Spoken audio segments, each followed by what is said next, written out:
told somebody I had to follow the little, thing at Hogan this morning, didn't know where to go. Good child, I got distracted. Squirrel. Half hour ago. Yeah, well, All right, I'll call the personnel committee meeting of the Washington County Board of Supervisors, order here at 9:30 a.m. And we could use a motion to accept the minutes, please. Made by Jim, seconded by Daryl. Is there any discussion? All in favor? Aye. Opposed? Carried. That'll move us right to the staffing. We'll move that on to Danielle. Okay, so we have a few straight backfills, for your information. The district attorney's office had a district assistant DA resign, on March 1st. Sorry, I'm pushing our months. For social services, there was a caseworker that, was promoted to the staff development supervisor position. So that position vacated. And then we did have an additional one vacating on the 13th of this month due to resignation. For WIC, we did have a breastfeeding peer counselor per diem position vacate on March 1st due to resignation. And that was it for the straight backfills. Okay, does anyone have any questions? Daryl? On the resignations, are they gonna be backfilled with promotions, or are we posting those positions? We've posted the positions and they will be backfilled at the same position for those. the one above it, the caseworker is staff development supervisor, she whatever was promoted. Is that a new position that, name wise, or is that been an opening there? Nope, that was someone retired. So, they promoted the caseworker to that position. Okay, any further questions on the straight backfill requests? That, we'll move on to the staffing pattern. So a few of these were moved from committees last week, I believe. So county attorney was moved from government ops. There was a request to change the staffing pattern to remove one of his assistant county attorney full-time positions and add one assistant county attorney part-time and also add one law intern. Is that budget neutral, do we know, or? Actually, if it works out, it might be a savings. Savings, yeah. Good. If it works out, we expect it to work out, so. It's a Band-Aid for the year. I know the intern that we had last year is ready to start once she takes the bar exam. The indications I'm getting is the person that I spoke to about the part-time position. She hasn't given me confirmation yet, but I'm hearing she may very well accept that as well. The only glitch was the person I had in mind for the other intern position decided it wasn't going to be a good fit, so I'll have to keep looking for a law student to fill that. But the hope is between the part-timer and the deputy and myself, we'll have enough to train the two interns that hopefully if they both pass the bar, I can get rid of the part-time position at the end of the year. We'll have two appointed full-time positions. We'll be back at staff at that time. Oh, great, so grow our own. That's Which the he was hoping, like, during budget, we would switch back to the current staffing pattern. This was the plan. It's kind of a Band-Aid. for right Yeah. now. Okay. Good. Second. Seconded. Any discussion? All in favor, aye? Opposed, carried. DPW, this was moved from Public Works Committee. There was a request to change the staffing pattern by removing one heavy equipment mechanic. Any questions? I missed the meeting, so if you're gonna remove a mechanic, does that mean they had too many, or it wasn't necessary to have that many mechanics down there? She said it wasn't necessary now anymore. So. Well, we're upgrading our vehicles, so I could see where that might be a good sign that it's working. That's what she said. Yeah, good. Yeah. She was just trying to be as transparent as possible with her staffing. It may be, a couple of years from now, we may find we have to relook that, but that was my understanding. Moved by Jay, seconded by Daryl. Is there any discussion? Yeah, I think to add to that, the big thing is the change in the turnover schedule. She said it's taken a lot less, but it costs a lot more too in the turnover, so it's a double-edged sword. So if we can save a little on personnel, you got a little more to go towards trucks. Sure. Anyone else? All in favor, aye? Aye. Opposed, carried. So this was moved from Health and Human Services. It was the DSS IT request to change the staffing pattern. DSS wanted to remove what is now vacant, the computer operations coordinator. It was a grade 18 position. So to remove that from DSS, but then to add a position to IT as an IT support specialist 2, it would be a grade 16. It was basically to fill that position, but with a lower end title to still kind of do what they need to do for DSS, but the position would be in IT. I'll move it for discussion. Moved by Gail for discussion, second by Tim for discussion. Dan has a question? Yeah, my concern has been a lot of discussion over the years on this. When it is based out of DSS, 75% paid by state and federal. When you put it back into IT, you've lost that funding, right? Melissa can explain that. There would actually be an MOA set up between the two departments that the state has to approve. They currently have an MOA like that. They would just be adding this position to that MOA. I talked to the commissioner and she said that it should not be a heavy lift at all. So she doesn't expect there to be any issues as far as that. So the funding will stay the same. Yes, That's good. Thank you. upon the signing of the MOA.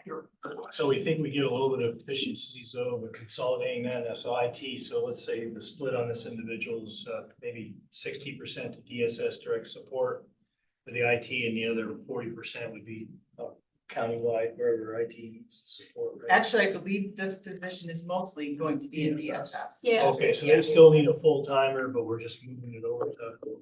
For more support with IT, to have more support as that this individual in the position would have more support with the IT colleagues, so to speak. Yep. Down there, they don't really have the IT support being in DSS, so it kind of helps out. As far as their office, do they have an office? Terry, you want to specifically Oh, address Yeah, that? Terry's here. Sure. Yeah, so the direction, so as far as the bigger picture for anybody that wasn't here during Health and Human Services, and here I can stand up, yeah, see, so you don't have to look backwards. But, DSS is kind of moving a different direction.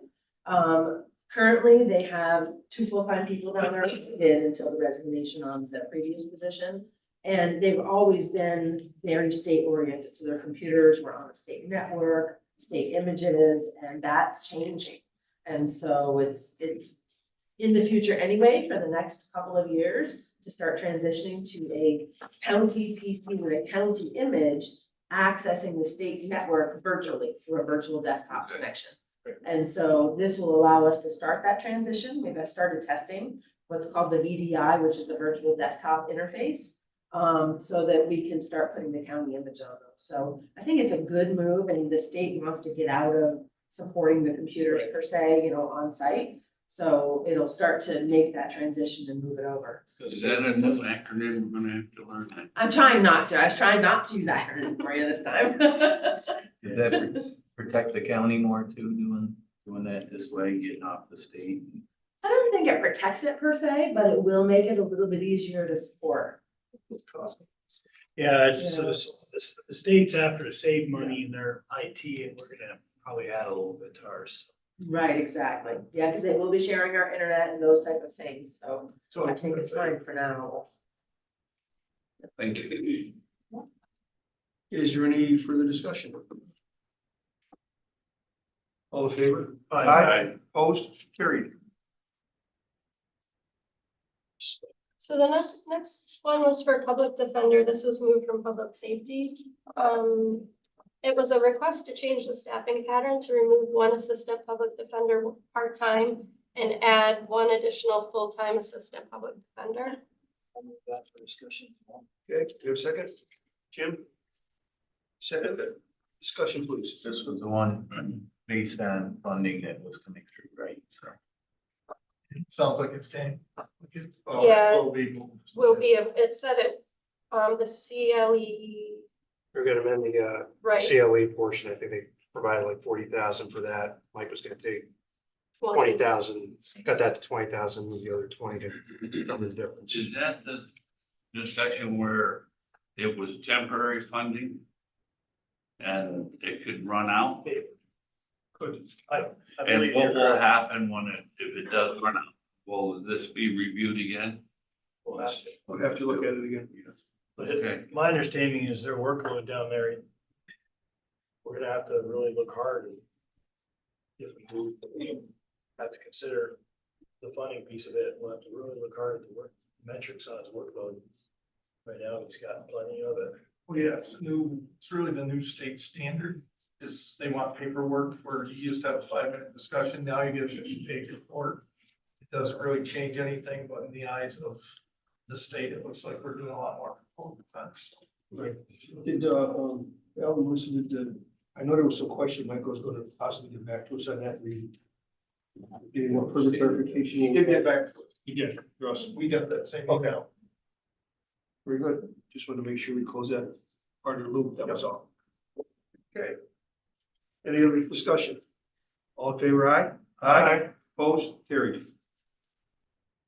Next was an addition to the agenda. It was, public health, actually, it was from her meeting.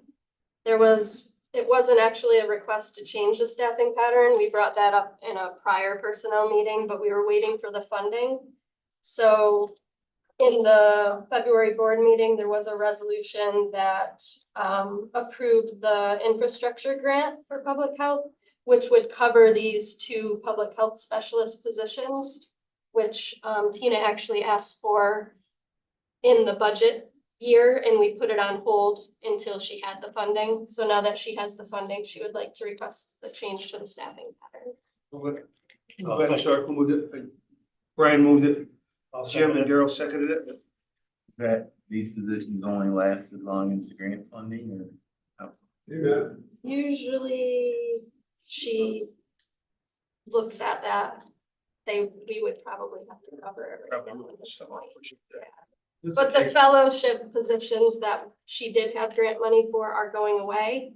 And these ones would be replacing those, so it's kind of The idea is to. bring them moving to money. the system So we can hire them later. It seems to be With working. any luck, right? Yeah, so, yeah. Dan? Is this 100% funding? I believe so. Yes. Yes. I mean, I haven't heard that mentioned, so I was just curious. So that is 100% funding then? These Yeah, I two believe positions. yes too. And I wasn't clear with the answer from Jay. If the funding stops, what happens to these positions? I heard somebody say we have to fund them. It would be up to the finance at that point in time. Yeah, it might be up to what's mandated by the state. We need bodies to fill them. We won't have much choice in that situation, just like we do with public defenders. Same idea. Or the next grant. Yeah.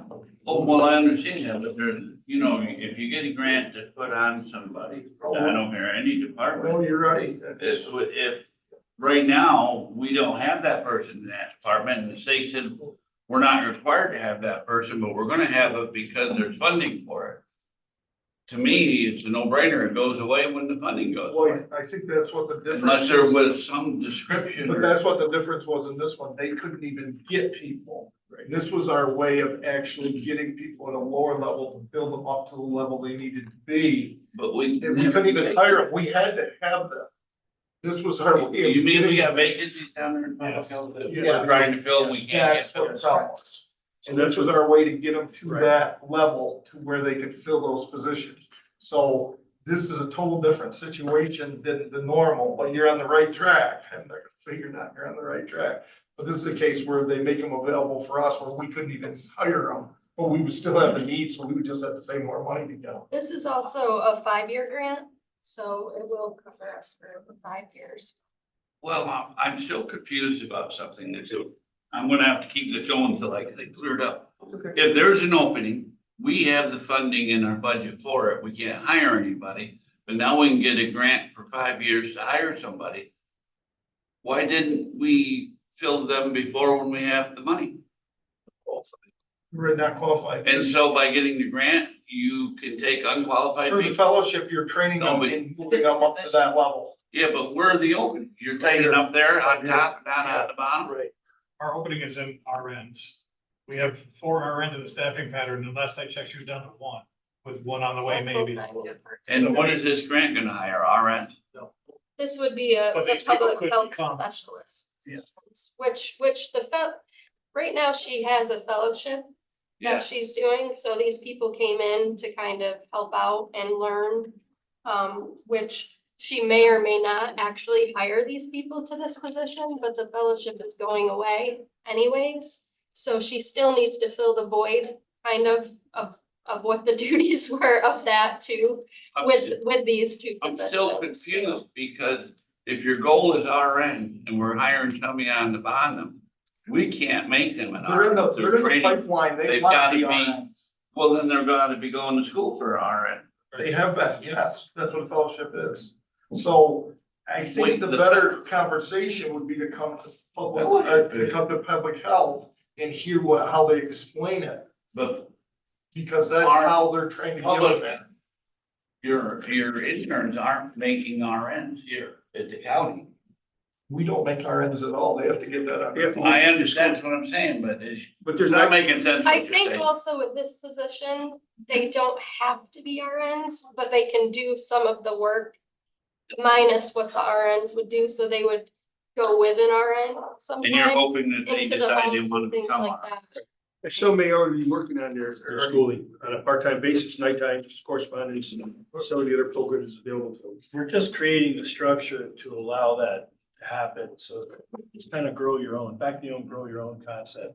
They may not get there, to your point, they have to, they have to go outside to get the certification. I think this is just giving them an opportunity with work experience in the medical field. They're going to school, if they get to that RN status, then we can hire them in as an RN. Budget wise, I think we might have the breakage, right, based on that, with the RN being vacant. But we don't want to create new positions. Well, we don't break it because we don't have the RNs at all and we're getting the grant start date, so Correct. no cost to it. Chairman? But I don't see it getting to an RN. Also a requirement in the RN program to have practical experience. Right. And this is doing that. And I think that's what the fellowships are intended for, is so you can check off that box. I think this is just I can't recall, I had a granddaughter just did that, quite a large, either volunteer or, Right. or paid, fellowships and all kinds of stuff. It's like the legal interns or anything else. We gotta go and do that. This provides that, so if you got kids that are in the RN program at SUNY or something like that, they've gotta have this fellowship stuff in order to get their RN, So this is probably something out of that pipeline, I would think. And then hopefully the goal will be, if it's a 5-year grant, if for 5 years after that, they will develop some kind of loyalty and, understand. Yeah, there's no guarantee Keep they'll them on. choose to stay and be employed by. I think we tried the same thing in, the school district. We tried to bring the cooperative, get people to buy in, but remains to be seen if it'll work. So we're trying. Are there any further questions? All in favor, aye? Aye. Opposed, carried. I mean, it's a good concept, I think. It'll be more applicable in other departments too, later on down the road. Provided we can get the funding and bring them in.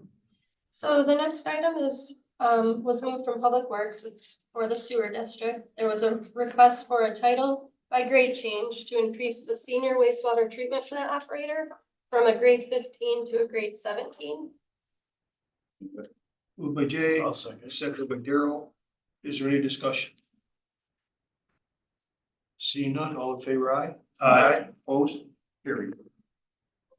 There were 2 requests also that were not moved from Public Works on your original agenda. It did state that they were, but they were not.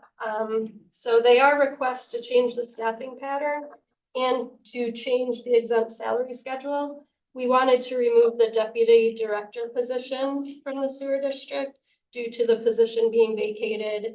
And Kevin doesn't plan on filling that position at this time. So I just wanted to remove This is it. just for removal. Just remove Yeah, those. so moved. Move by Daryl, we have a second. Jim, any discussion?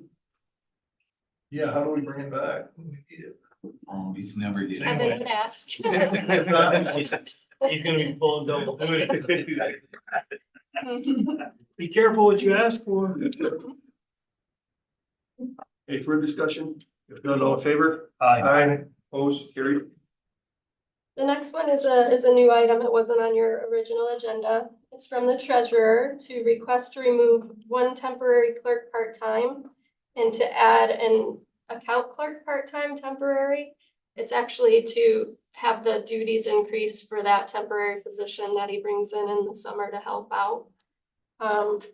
It's more of an account clerk position than a clerk position, so he's asking to move that up to that position. I'll move for discussion. Move for discussion by Daryl, we have a second. Jim, is there discussion you want to talk? Anyone? Questions on Al? You like to add to that?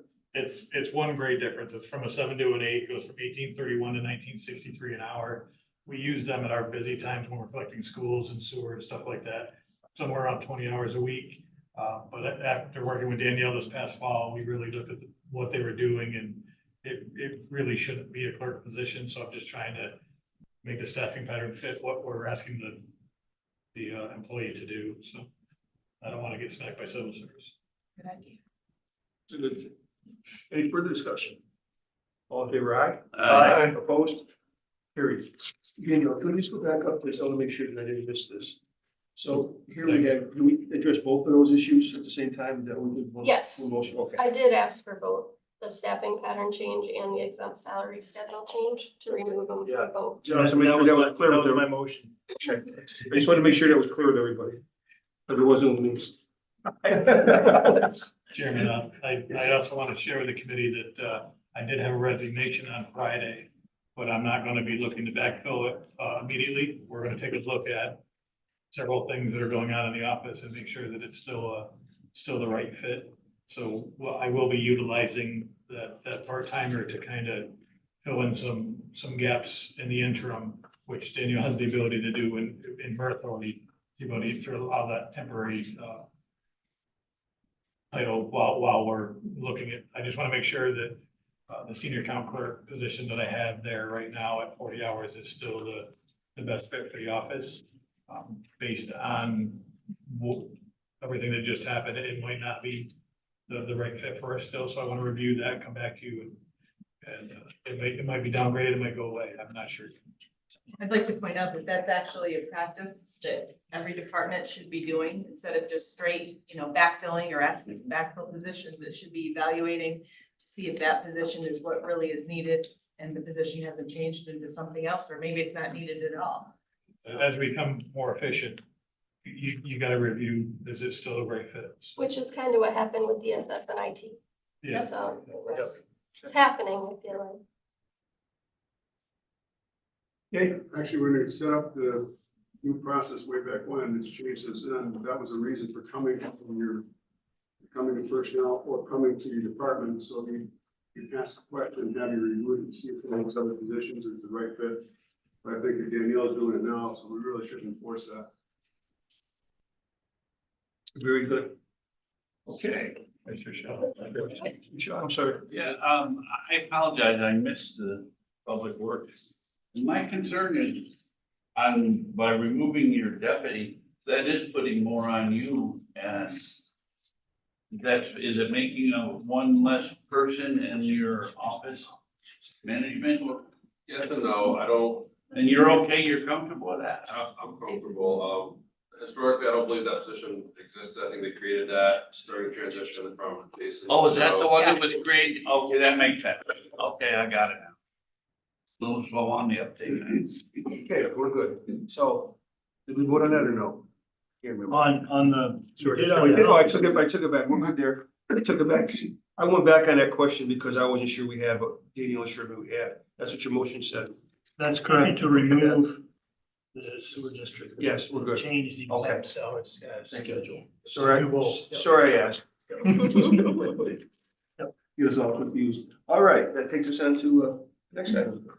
So the next item is a discussion of the department head evaluations this year. So we're looking at doing them. Melissa and I have worked on the evaluation process that's there in your packets. I don't know if you want to talk about it a little bit. So annually, the department head evaluations are given to all of the department heads except for those that are elected. So, we do have a schedule that we've had in the past. Usually we have it, a morning and an afternoon of one day, and then just an afternoon of another day. I think that's kind of what we want to discuss now to kind of get that on the books. I talked to the chairman this morning, about the process, and we think that with discussion, happening at the evaluations like it does. I mean, I participate in all the evaluations. Supervisors may or may not ask me questions or my input, and then I give it as asked. And I think the idea would be, or might work or help with the efficiency if the chairs of the committees that have those department heads kind of think ahead of things you might be concerned about performance wise, or things you want to give accolades on.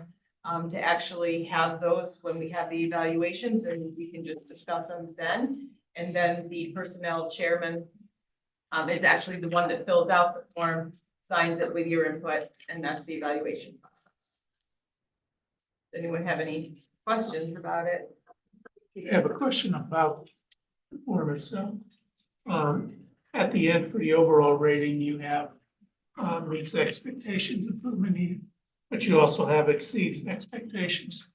Yet in the other items, you don't have exceeds expectations. Yes. Why is So that? these evaluation forms went around and around 2, 3, 4 years ago, maybe, with a lot of input from the personnel committee. And that was the end result. So at 1 year, we didn't want to have outstanding or exceeds expectations. So the thought was to take that off altogether for all of the outlined subjects. And then at the very end, I guess the personnel committee had thought that, but overall you could really exceed our expectations, even though we didn't want to put it in one of the above categories. So that was just input from the committee at the time. With all due respect, it doesn't make sense to me. At that time, it's the group of the norm, so. So, That's what I'm. so I want to explain what happened, was that because of the process we do, and there, people would mark themselves and exceed expectations, and, we came down and said, well, why do that? Why not just say meets or needs improvement? And that was the consensus of why we did it. And because that would come from discussions with the department head. And then we thought that the last item is only done by the committee itself. We put that in there so the committee felt that it exceeds expectations. We write that down below. Again, it just seems to me that people could be exceptional in one of these areas and not in the others, so why not know that? And if you would like to change the process, we can amend the form. If you want to do that this year, or if you want to go through the process this year and change it for next year, whatever you would like. Now, in previous years, several years ago, the department head was given the evaluation form, told to evaluate themselves, submit it, and then it would go before the committee, and the committee would basically agree or disagree with how you evaluated yourself and make changes. And that process had changed, and now the department head does not evaluate themselves. They just give a 1-page synopsis of their duties and what their department, provides for services and what they've accomplished.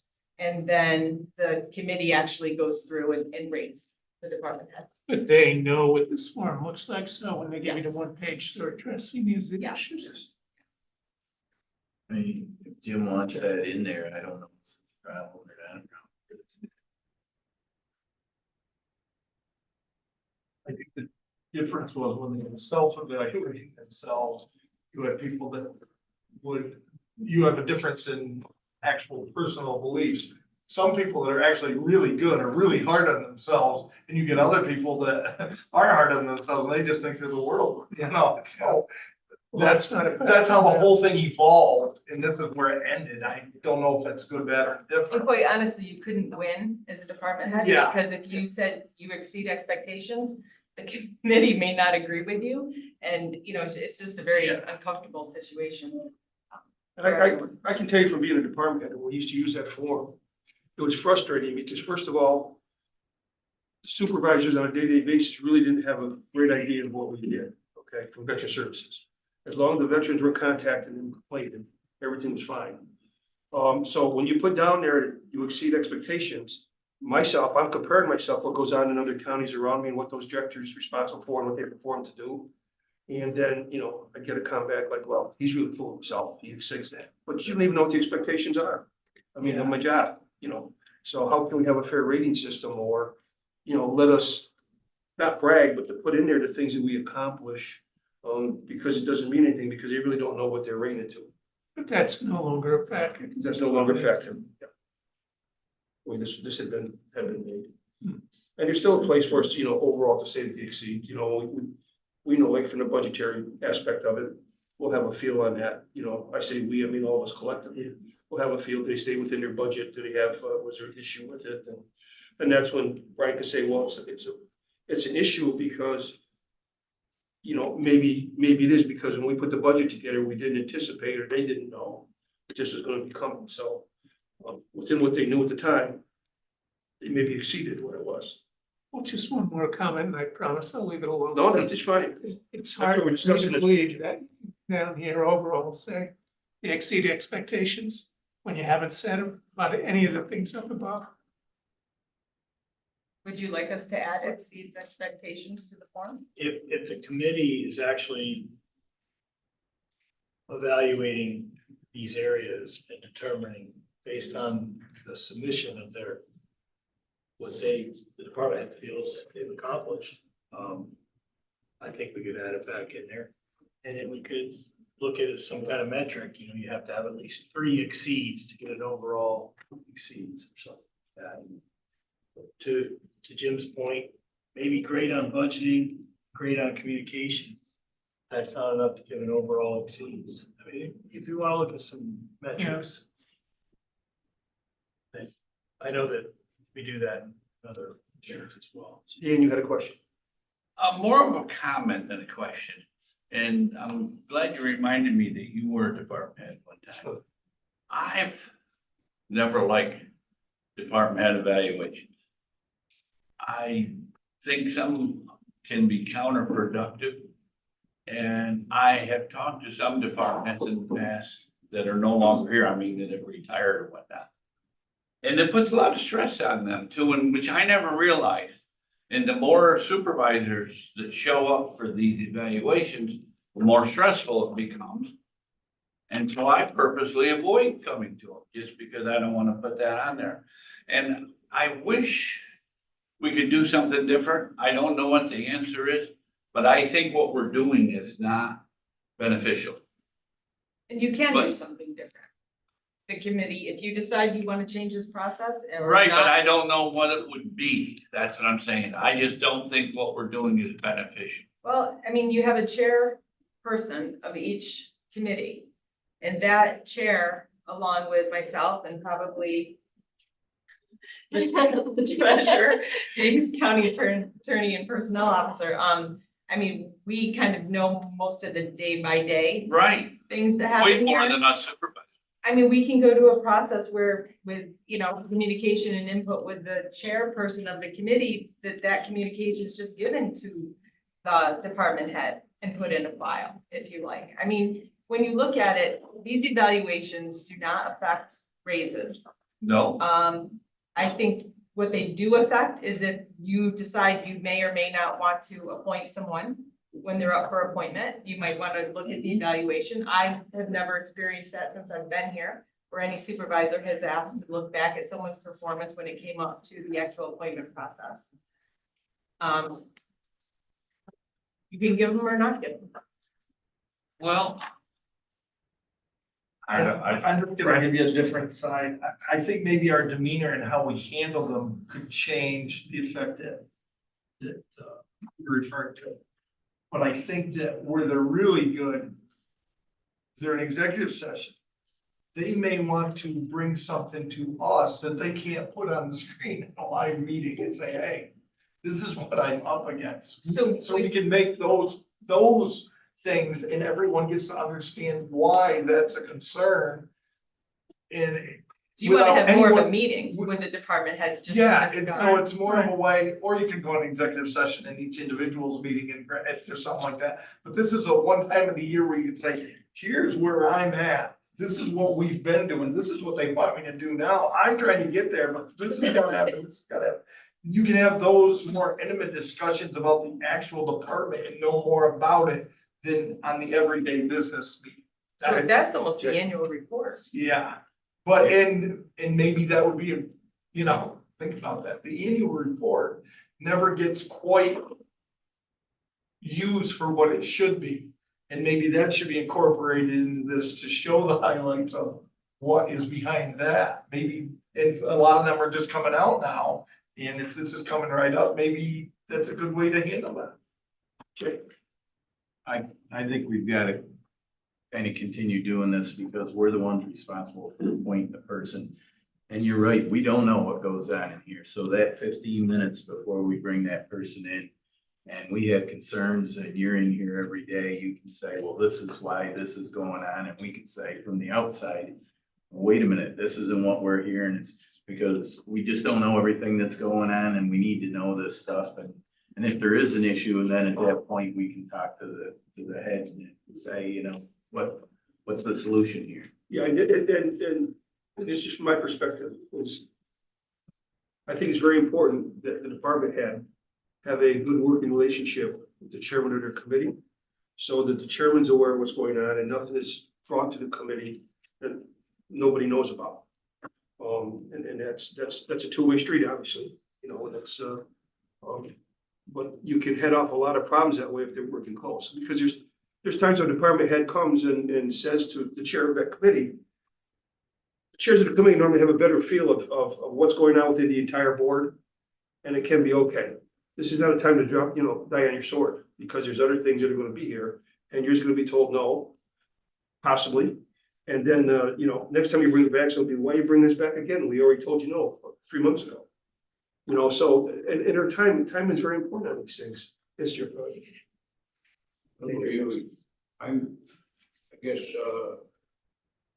going with Jay on this, I believe that we should have it. I believe it's worked a lot better in the last 3-4 years than what it was when I first got here 6-7 years ago.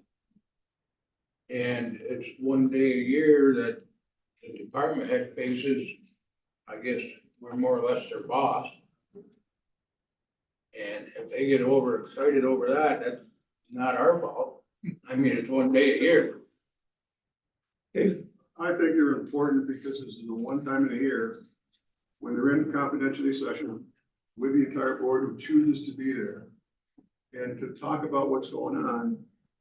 And maybe there's things they want to say out loud, or say to any other people, or say to Melissa, or not just Melissa, but other people, even if you even sometimes have the administrator out of there when they're talking about, so if there's concerns, they can bring up and discuss it. And that's what that's for, is to talk about interchange between their hiring authority and them, talk about things that may never have been brought up in any other way.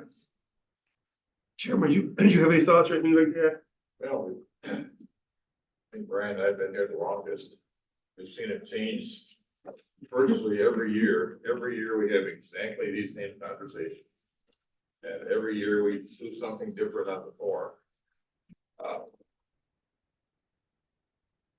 I think it's important to do it. I think it's important to make it as painless as possible for the departments. But I think it's good for us to actually sit and conceptualize about how we think they're doing once a year. You're right, we do. I mean, I try to stop in and see if it, you know, some department head every day and the way out the building. You probably don't know. You committed to the problem. There's a problem in your town, you can come in and talk to DSS or talk to code enforcement or talk to something. I think this is a good time for a collective group that has to appoint them to sit down and talk about it. on whether they meet expectations or exceed expectations. I think that was added in last year or 2 years ago. Maybe it was just pre-COVID, they added that in the bonuses. You know, we'd had meet expectations, but somebody had done something really wonderful, and they wanted to mention it. I just, you know, my comment, time would go with the comments. I was outvoted.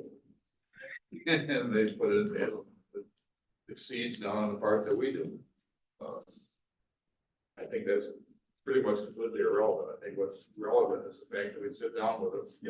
Talk to them and say, hey, you know, here's what here's what Ryan has heard, here's what Daryl's heard. You know, how's this going? What's the problem? What can we do for you? You know, what do you need?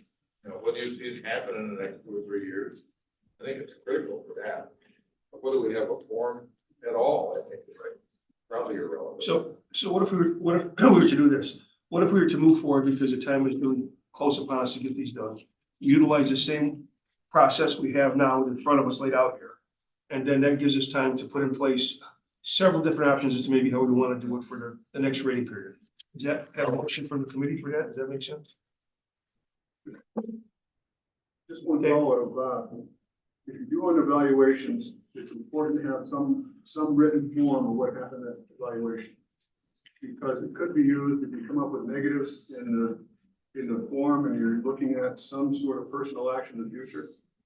Then you've got that documented that this isn't a one-off situation. So, you know, it's important to document the information because then it becomes more of a, not much of a he said, she said. So I think it's important to document it, however we document it. Yeah. No, go ahead, Jim. I don't want to belabor this too much, but I don't disagree with what anybody's saying. But getting back to the stress part from the department head or the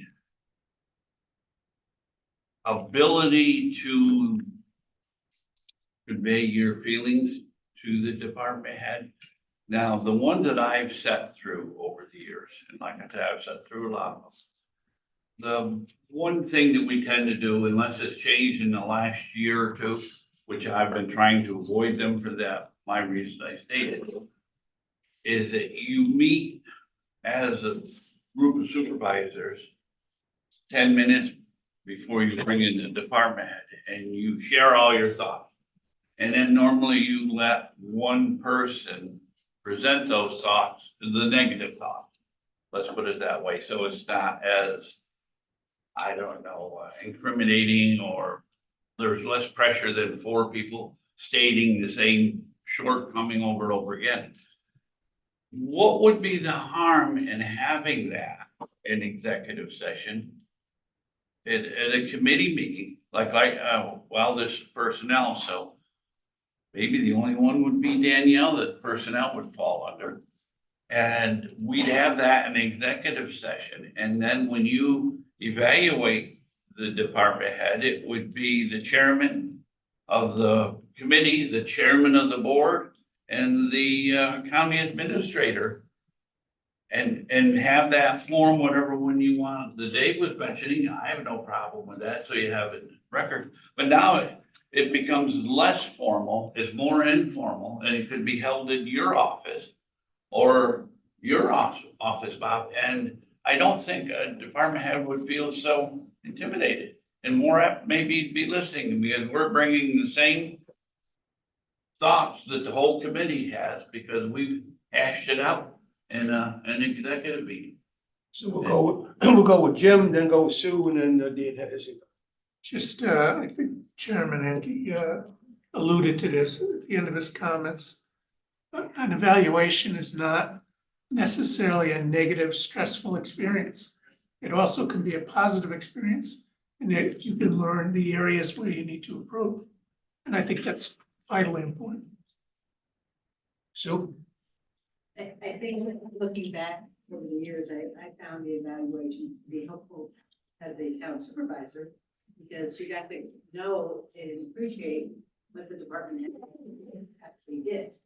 And so there's a learning curve on both sides. It's not just the department head under a microscope.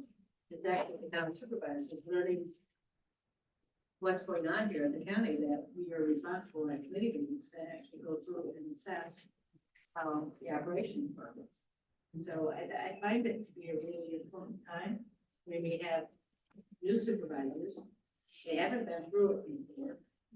And it's actually a good way to learn about all the different departments within the county. Dan? I guess my only question for me, given my relatively new situation, is would I be a 90-day or an annual?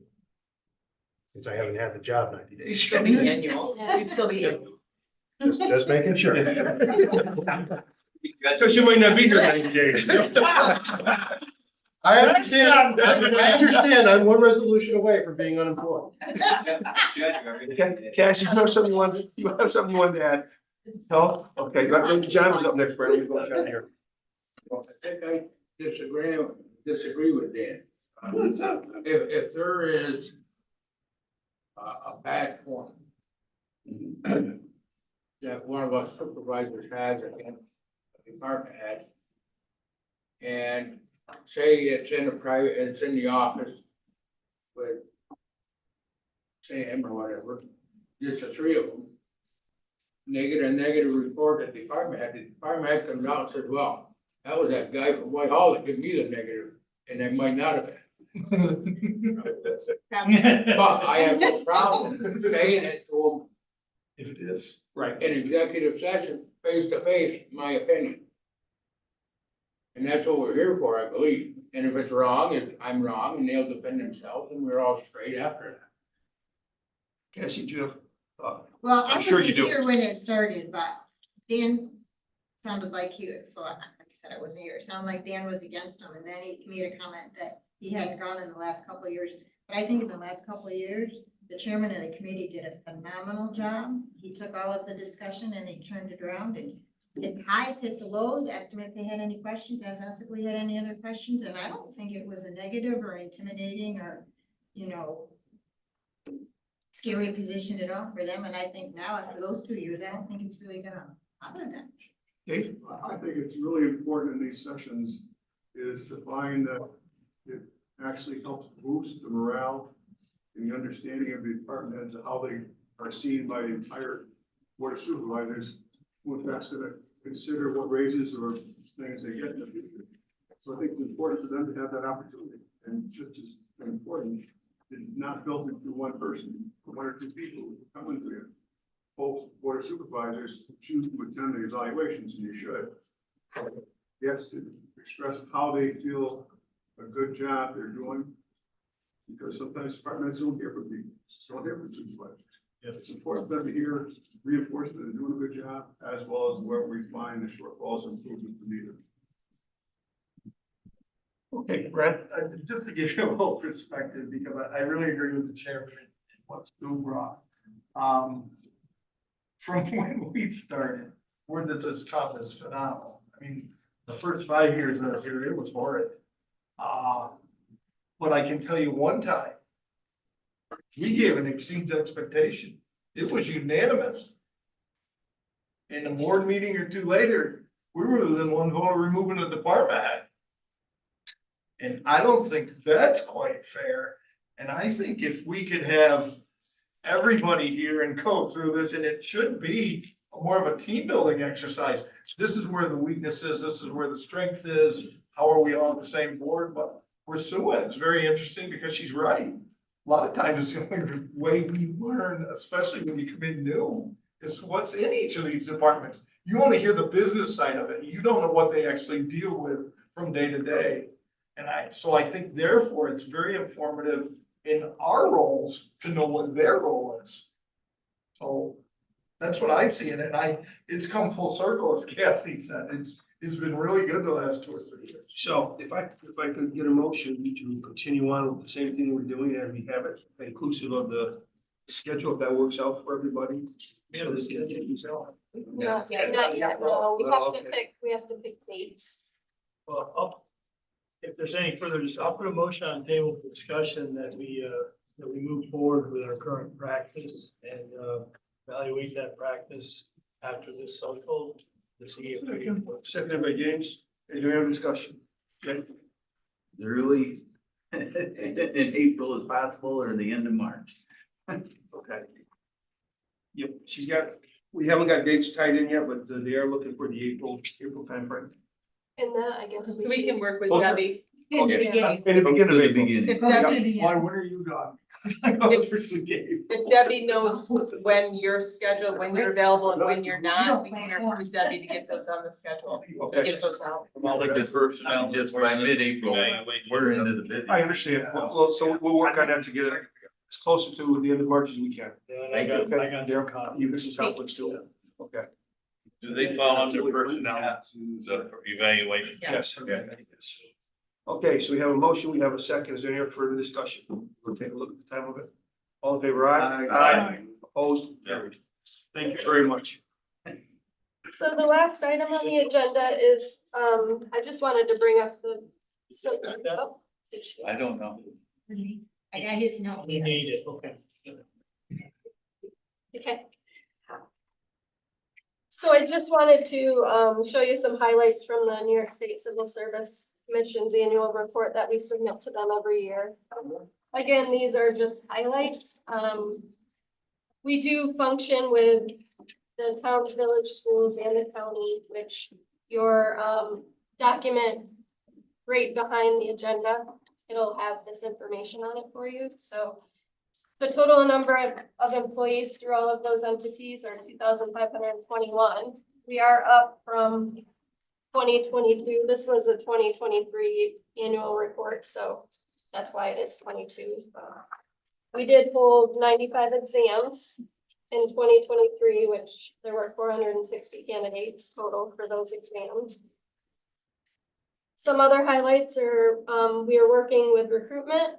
We attended job fairs in Warren, Washington, and Saratoga counties, and have increased online and print advertising for specific positions that we have vacancies for. Indeed, we did do a little more with the money side of that, so we're hoping that helped a little bit in getting some more applications in. And we did do a targeted ad in one of the papers in the Women in Business section with some, so that we thought that would be a good target paper to put an ad in. So we did do that.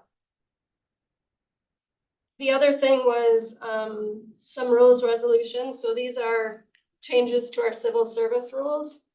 We did have the approval of the health program in the beginning of the year, which was set up to help us as a county be able to get people in quicker, appointed, and then without having to take a civil service exam.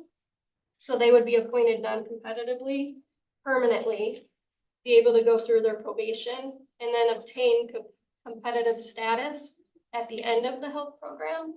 So this was only for a year. So I did speak with a couple departments that wanted to be involved in that program. DSS and public safety were two of them. We did ask for the caseworker and social service examiner positions in DSS to go non-competitively, which means they do not have to take an exam. We look at minimum qualifications to hire someone. They can hire them right away. Just so they can be competitive after a year. They become competitive once the health program has ended, which is a year. I don't have the date exactly, but the way it works is if we have a month left of our health program and we appoint somebody non-competitively in that time frame, they'll be competitive within a month without having to take the exam. But if someone was appointed non-competitively at the beginning of the health program, they have to wait, say, 11 months to become competitive. So it's based on the length of that 1 year determination that we had to take to the Civil Service Commission for approval. So that 1 year started when they approved it, and it was filed with the Secretary of State. So then we have that amount of time to be able to fill it. They actually extended it. So we do have an additional year for that, where we would continue to use these titles. The other one was the communication officer position in public safety. So I guess my question is, I know we have had several, well, I say several, I was gonna ask you if you knew what the number was of employees that we've had that had to leave. They were excellent employees, they were just terrible test takers. And they had all the ability and the stuff to do, and I think, I know a certain number of those came back. I'm not I know sure. of at least one just recently that came back due to this program, so. So they were already trained up, it's just a matter of putting them back into position and then this will carry them on, so. It's basically to help Phil with recruitment, I don't think they, retention too of people. They still have probationary periods, so it's not like they don't have to do that with this program, so. I may have missed this. When is this gonna sunset? In another year? They approve it year by year. So, I have two departments that are participating right now. right now. And the Civil Service Commission actually just approved a local health program, so it's different than this. This was for public safety, public health positions. They've now approved local health, which is different than state, like the state does a different health program. The local one allows us to look at all of our positions in the county. I would work with department heads to see what they think, what they're having a hard time filling, to see if they want to try to put it in a non-competitive class in order to help fill positions that way. So that was just approved in February by the Civil Service Commission. So they're rolling out some information to us now to see what we need to do in order to move forward with that for our departments too. So. I like this. It kind of goes into this conversation we were having earlier about, growing your own, if you will, bringing in turn and allowing them to get to the level where they can be competitive for us and stuff. Right, without the civil service exam, which we know a lot of people have a hard time taking those too. So the state, it looks like the state's trying to do a little better, heading more toward like training and experience exams too, rather than the written exams where it's based on your qualifications more than a test. So, You're demonstrated competence. right, they are doing a little more to help out with that. So hopefully we'll move forward a little bit this year to do that. We had a couple people. Chairman, I would. I guess I understand some of the reasoning behind this, but I would point out that the entire region civil service was created to move us away from the incredibly. And I know a really good adjective to put to it, but the political hiring process that used to exist in this state. It was entirely a political hiring process, and who knew and we were related to and this sort of thing. This was to make it, more empirical and more available to everyone as opposed to, who you grew up with. So I farther we move away from the civil service process, the less comfortable I am with it. Danielle, do you know off the top of your head how many vacancies we have in our Saffron pattern? I don't have that number. I didn't think you would, and I didn't want to ask a question that I knew you would have the answer to. But is that something you could have at the next meeting? It'd be interesting to Yeah, how many total staffing positions there are and how many are vacant. I mean, it changes daily. yeah. Yes, So it's never But gonna not be huge. completely accurate, but we're not Pretty that close to off. being- Usually the jail is one of the places where we have the most staffing issues. Mm-hmm. And the sheriff has reported, most recently that, we are full staff at this point. So I don't think we are as bad off as we were. Mainly the positions that are posted on the website are what we're looking for. So those are our vacancies. So we could have, about 20 posted on there right now. We can get Say, rid but yeah. yeah, and if you identify what departments, because I've always heard and I don't want to sound critical, but we always hear, we got all these vacancies, we're having trouble filling them, but now by me asking that question, all of a sudden, things are pretty good. I'm glad I asked that question, things are pretty good. it's only a year or two that we really had that. Okay. Chairman, do you have your hand up again? No, okay. And And if you and had again- political points, you'd have no vacancies. That's right, you did not. And again, those two positions in that program, those two position, caseworker and social services examiner, there were always a lot of vacancies for those positions. So now that they're able to appoint quicker, there's less vacancies in those spots, so. And there was just another resolution that we did for soil and water. They had a position that there was an exam that wasn't given since 2019. So the person was in that position for that long. New York State actually said that I could submit a resolution to make that position a non-competitive title so that she could obtain permanent status in civil service. So we did do that as well. Those were just a couple highlights from the report. Thank you. Thank you for that. One other thing, Yes, Chairman. 95 exams with 460 candidates, so we averaging less than 5 people per exam. That's a kind of a sad commentary right There, it depends on which there. ones, I but understand that some are high and some are not. But yeah, It's the average. the lists are a little lower than in compared to, historically. I mean, back before the crust of the earth, I was taking civil service exams. No, I was one of over 5,000 people who concentrated on it. I hired 11. So, Well, people wanted to work. That's been a well, problem. I know what the difference is, but. And I took sheriff's exams and everything else, every single one of them was in the thousands. All right, is there anything else to come before the Personnel Committee? If not, we are adjourned. Thank you.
Okay, call meeting to order. I need a motion on the February minutes. We got Daryl, Jane.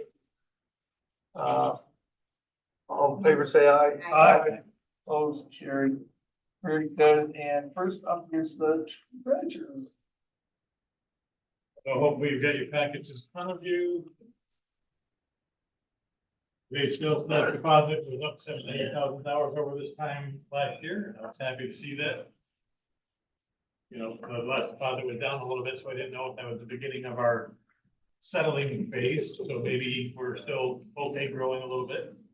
But what was interesting is it's actually $445,000 over this time 2 years ago. So that's also encouraging. I shared with the budget officer, I have a sales tax recap that actually goes back to 1988 that I maintain. And in 1988, we got $6.3 million in sales tax compared to the 29.5 that we received in 2023. When I came in April of '94. At that point, we had $9.4-ish million in sales tax. So our 10-year growth is 10.2 million, our 20-year growth is 16.4 million, and our 30-year growth is 20.6 million. So it's very interesting when you look at the history of the sales tax. Unfortunately, during that same period of time, we went from a $72 million budget to a $100 million budget. So while the sales tax is growing, it's really just keeping pace with our expenses and helping us not make the levy 8 and 9% and keeping it in the 2 and 3 range. So I don't want to sound negative because I'm very happy to have sales tax growth, but it's really just keeping us in business. So Sometimes it's good to be lucky. sometimes it's, yeah. I purchased it. Mr. Campbell knows I like being right kind of around meetings. And then, of course, your cash balances, we're right on track with where we need to be for operations. I think we're good. Towns collections, based on the checks being turned over to me, look like towns are actually collecting very well this year. So that's also encouraging. You know, when your collections are, when you collect more at the town level before you turn over to me, that's a positive sign. And I'd like to see that. Your budget to actual, you still got last year's report here, because remember, it's not until after the first quarter of this year before I start sharing 2024 numbers with you, because the levy skews the report so much, it really doesn't make any sense. What's nice to see is it continues to trend as projected, where we're going to be in the 3 to 3.5. So if you look at the report, it shows that we have a $5.7 million deficit. And you're like, well, Al, we projected a $3.5 million surplus. That's still my projection. You have to take in mind, there was $6 million of money that was surplus 2022 money that was transferred in 2023. So that kind of skews that number. So if you add the 6 million back to the 5.7, you're $300,000 to the good. And I have a $3 million-ish mental health claim that only goes in once a year, and that will be done the end of this month. So we're right on track for that $300 guess that we've been throwing out there for a few months now. So that's encouraging that the early signs of budget time are holding true through the actual final books. So that's good as well. I shared with you also the fourth quarter 2023 casino numbers. They appear to be down a little bit, but you know, it's 50,000, 60,000, we'll take it. What's interesting is even the host communities aren't receiving what the original promises were when the casinos were being told that when they were getting permission and licenses, and so none of that ever really came to fruition. So that's good, there's less gambling addictions. Our social program, they're having that. The last page in your packet, just hang on to for later, because that's a worksheet that's gonna be useful to you. Hopefully, there's a resolution in the packet regarding those numbers. So I wanted you to have the worksheet when that resolution comes up in case you have any questions at that time. The other thing, public service announcement that I want to give you, if you have not already started your annual report to the comptroller, the thing that used to be called the AUD is now called the AFR, and it's online. If you have not yet started it, it's a very different process. If you get stuck, they have been excellent to work with, and you can always call me and I'll help you as well. There's a whole different process now to even get into the report. So if you haven't started it, I encourage you to please start it, because it's not going to be as seamless as you're used to. It is a nicer program once you get in and use it. The online program is actually very nice. And the final report is actually easier to read, and it gives you a 2-year look back.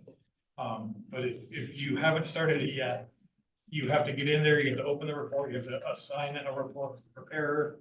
There's a whole different process now. And you certify it at the end. Yeah, so. And it was due March 1st, if you haven't started. Just so you know. You can still get your extensions through the end. You can still get your extensions, so that's not an issue. Getting into it is hard though. So if you haven't started it and you need help, don't be afraid to ask. We'll get you through. Okay, so the first thing up here is gonna be. Brian. On this, did it come through the email in a different manner? What's that? The AIF. AFR, The FR? It would have still been sent to annual financial. whoever was on, whoever got it in the past would have got this one too. Yeah. And the usernames and passwords are different. But if you filed your tax cap, it's the same program that you're going to file your tax cap. So it's that same login that you use for your tax cap reporting. And this replaces the AUD. But you so can whoever did- now add users besides yourself as a report preparer. So they've given you some flexibility to do that now. Yeah, just so you know, just the mechanics of it, you have to initiate it, the report, by clicking a button to initiate. It goes to the preparer. Preparer does their work, passes it back to you for verify. Once you verify, it's off to the state. Hope for the best at that point. I keep searching, looking for the AUD, because normally we got the email. Yeah, so it's an AFR now, and it's the same place you go to file your tax cap. I should have called to you. Thank you. I can never remember the other letter, so I should know BAUD. And for those of you who always thought it was a pain in the rear end, there is no energy schedule on the new AFR yet, so. If you usually spend an afternoon trying to put one of those together, it is not in the new software. Yeah. Yeah. Next is the county attorney was for overnight stay, actually, even though it's a spend money at meals, right? Yes, it's for the GASD meeting, the annual County Attorney Association meeting. I checked to see if Roger filed the travel plan. He did not last year or for this year. So I'm asking for permission to have the overnight stay. The association's gonna pay for the hotel room. This just covers. Meals, so moved by Derek. Daryl, second by Cassie. Any discussion? All in favor, say aye. Aye. Opposed? Okay, we're on to real property. And I got a great story to tell you because I have given the letter to Lindsay. And I also shared it with Al. So the old lady, elderly lady from Greenwich, reached out to me because her taxes went up $60. And it's a great story because she broke it down in the nicest manner you could see of her 18 taxes through 24 taxes and how she went up $5 a year until we went to 0% the 1 year. And because there's no growth in that, her taxes actually went down $11. But this year it spiked $60. So she's up a grand total of less than $100 over that 6-year period. But Al and I, looking at each other, and when I went to Lindsay, we're thinking there's got to be a real anomaly to this. But when we broke it down, there's going to be a real good understanding when we finally have meetings with our new director on how all this works. Because no matter how much we think we know about it, sometimes we find out there's things we don't know. And so the most interesting part out of this was your lighting district must have doubled last year. And so 20 of her $60 increase, or close to 20, was just from the lighting district. And your aged exemption doesn't go against lighting district, fire departments. Any special district. And so it's just very illuminating, and I actually called her back yesterday, no pun intended. It'd be better if we meant that. I actually called her back yesterday and she was so impressed that someone actually called her back, but I said, hey, you helped all of us. You have no idea how enlightening this was. And so I just wanted to share that with you. From there, we'll go to Lex. Hey, wait, Brian, excuse me, the $60, was that $60 above? Total. No, I know that, but was it $60 above the 11 that went down? So was it Yeah, so 49, that so it was only $49? No, it was $60 from last year to this year. That was even Right. the year before. That, Right, the so 11 was The back point in is, 2020. 2 years ago, it gone up $49, which would average $24.50 a year. That's all, the point, because you said how the budget flat, and it hurt, it didn't really hurt. Because she carried $25 in her pocket for a year. Well, she only decreased 10. So she didn't have an Oh, extra you 20 said 11.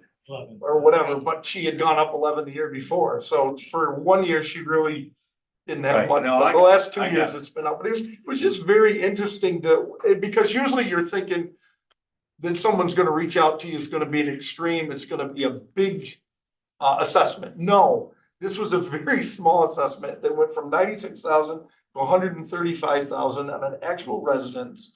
And to see that significant difference when it was always $5 to $10 that they changed, and in 1 year it was $60 was quite impressive. And it will make us look differently when we talk about age exemptions, because I know we did it hurriedly at the end of the year. Yeah. But when you realize that she was still up $60 after we did that, that we probably didn't go far enough to begin with, but it's because of all the other factors that enter in.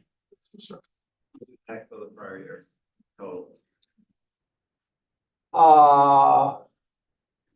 Would have been just under $600 and now it's over. Yeah.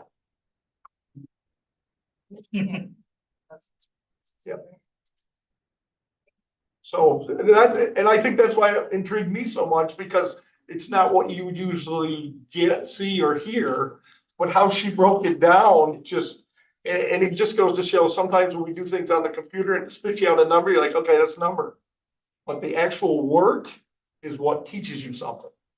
And the way she broke it down, you're like, wow, that was interesting. So I thought it'll be very beneficial when we actually get to the learning process. Right, because So- it seemed she understood what was going on, Yeah. and there was still something.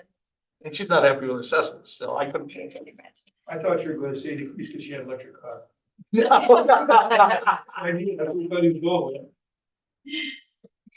Oh, very good. Okay, so we're on to a resolution to cancel tax. Brian, can I, with your indulgence, I did feel to mention one thing that you may be interested in. We had a ban renewal that comes due this month. The bids came back on that yesterday. And Brian and I were thinking best case, we're gonna be in the high 3s or the 4s.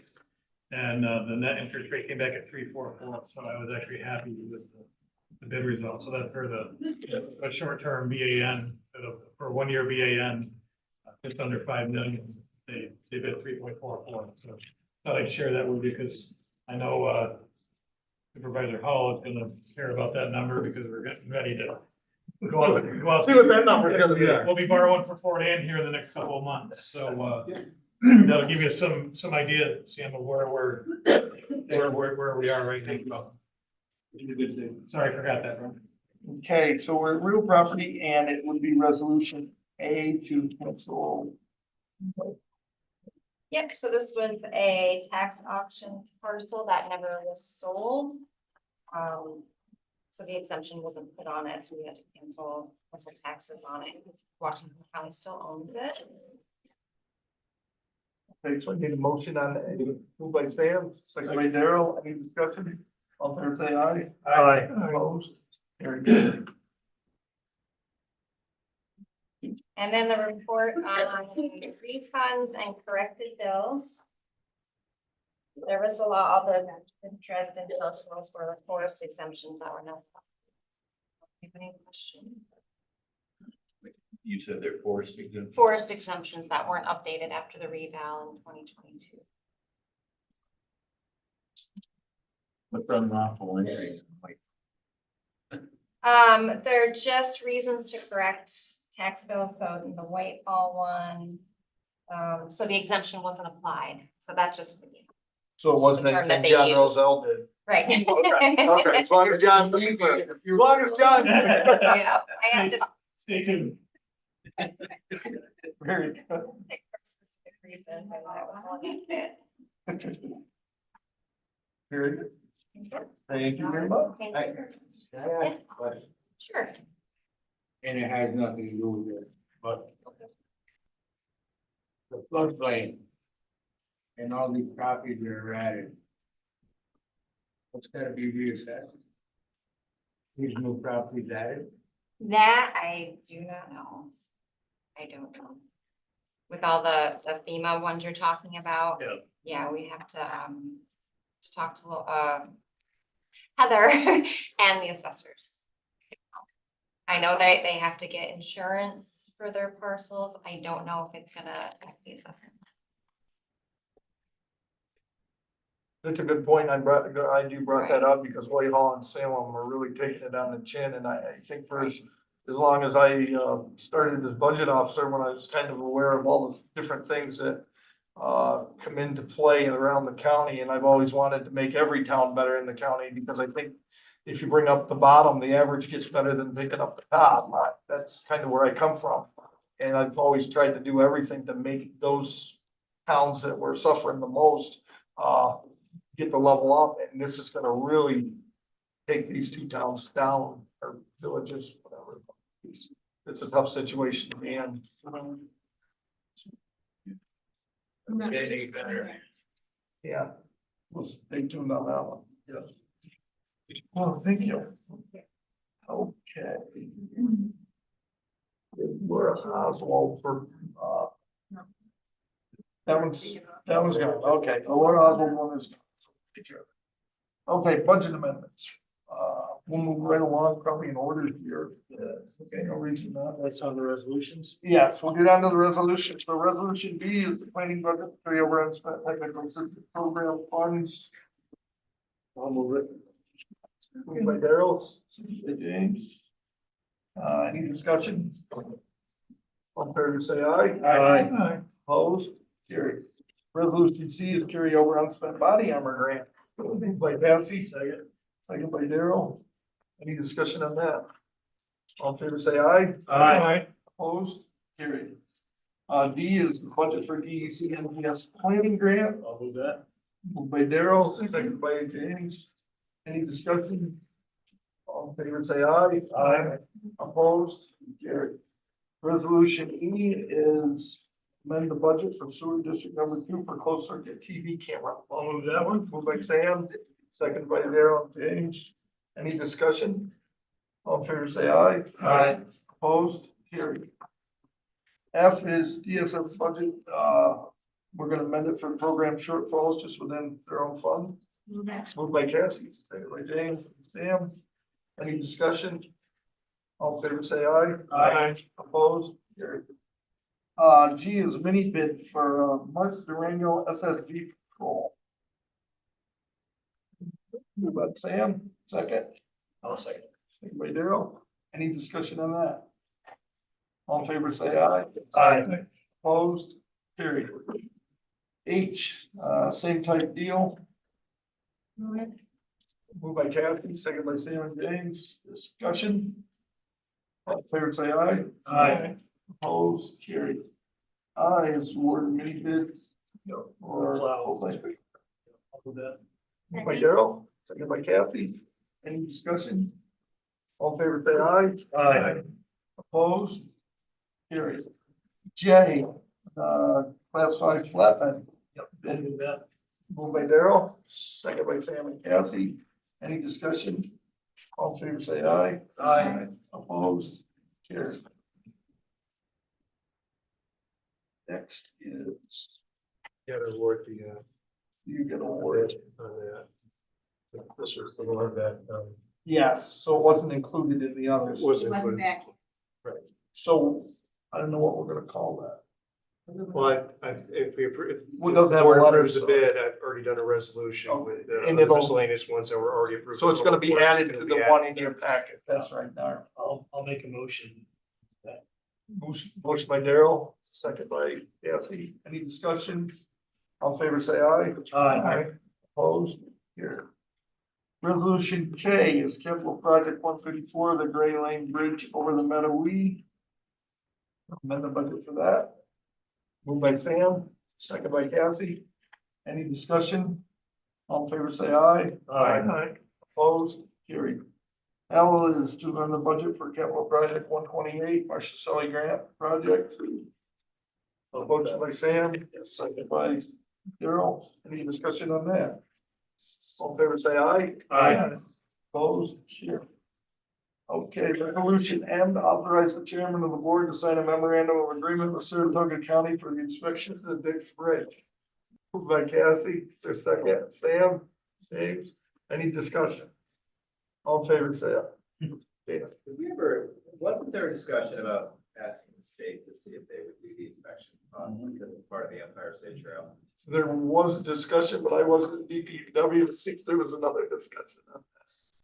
There was one, or it was asked to find out why the state wouldn't be willing to pick that up because of being part of the state trail. And was there an answer in DPW or not? No. No, but I The think reason that- I asked, Brian, is because we have a bunch of these little culverts and bridges now.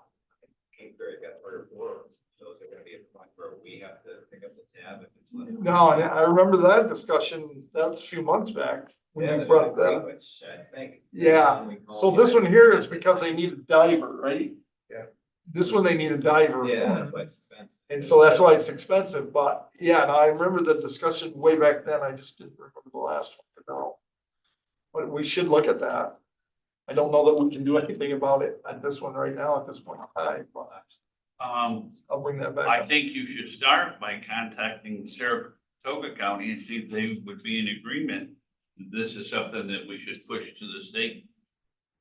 I mean, it would be way better from 2 counties, especially one being Saratoga County, because they do have politically a lot more clout. Would you like to have that discussion with Mr. Walter? If the state will cover the price of the inspection for the. Yeah. Or the For this particular one?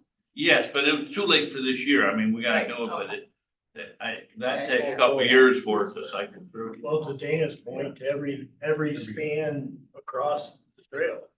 I'll follow up with Deb. That's what first. we're worried about. She may have an answer All on the that little already. bridges that they just added for us that we don't know about. Yeah. There you go. There you go. I hate bridge. Yeah, you got the $1 billion Sarah Bridge. And that's not. Okay, all in favor, say aye. Aye. Opposed? It is. Carried.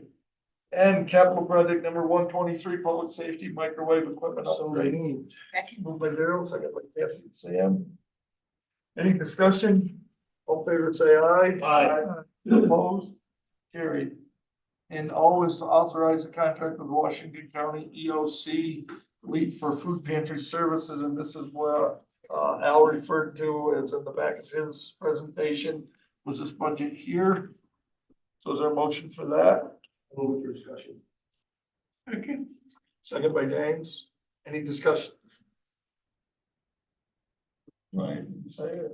I'll answer any questions I can. We've met with them and this was a better financial presentation than we first had. Yes. Yeah, The that numbers are- answers anybody. The numbers are a little bit more clear. One thing that was encouraging is, well, 2 things. This is a 1-year contract for them to kind of figure out what really needed. And they also assured us that this level of funding wasn't gonna be the ongoing funding. That this was some bridge funding to get them through some of the losses they've incurred. So they didn't anticipate the 42,000 being the new level. That this was possibly going to go back down to, maybe not down to the 22 that it was, but not necessarily staying at the 44. And we've encouraged them to look at a couple of different things in their program, like some of the regional food bank money that social services used to get if they're entitled to those monies. They're looking for increasing contribution requests for monetary donations to help in the future.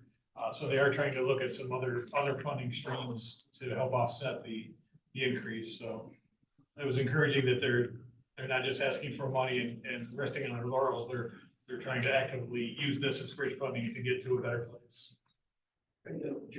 Yeah, and I asked the question about if they showed a program deficit of 22,884, why were they asking for 20,000? They said they could find it, they thought somewhere else in the budget as a breakage, first time went out, so. I didn't want to see them ask for the 20, they come back, went down the road and ask for more. And luckily, they had some flexibility in their CLPG funds. So it's, And probably the bigger issue is the price of food doesn't appear to be going down, so. yes. Yeah, the food cost number was pretty drastically up from the year before. So. Well, it is at home, so you know it is. It's I think the need though was different packaging, but because they were looking at homeless pockets, the homeless. yeah, they have to get food that won't And perish and that and they living can in store. a Hotel or a motel, that doesn't have kitchen. You are faced with a little refrigerator and a microwave. And so the packaging and that's not available at the different region food bank. But they were able to use the homeless population money to supplement this food. That didn't come in our discussion too, so I don't know. Because there was the money that came through for, through DSS for homelessness. And this food is helping that homeless population. And again, some of the costs were related to personal items that are not non-food. Right. And two vehicles used to transport. So there's more than just what the Actual product. surface actually shows. All in favor, say aye. Aye. Opposed? Carried. And resolution P is to adopt introductory local law A. And this is to change the salary with a real property director. And it says budget impact statements none, which is correct. We don't need more money this year because process has to start until March. But the total accumulation will show up in the 2025 budget, just so everybody knows. I'll make that motion. By Daryl, second by Cassie. Any discussion? All in favor, say aye. Aye. Opposed? Carried.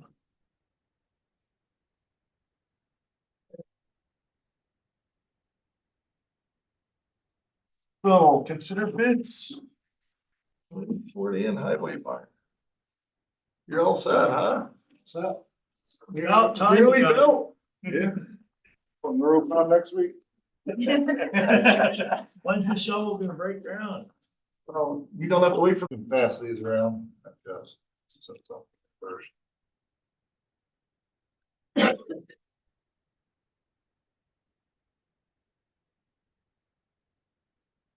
Then.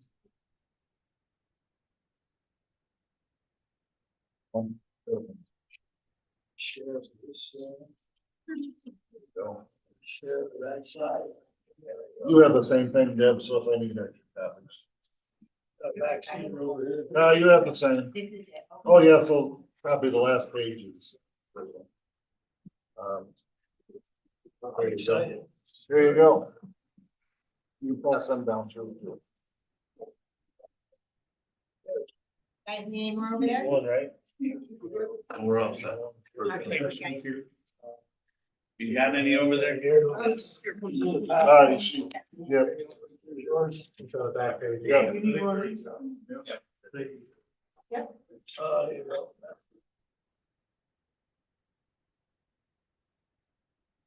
I'm glad you guys are using paper.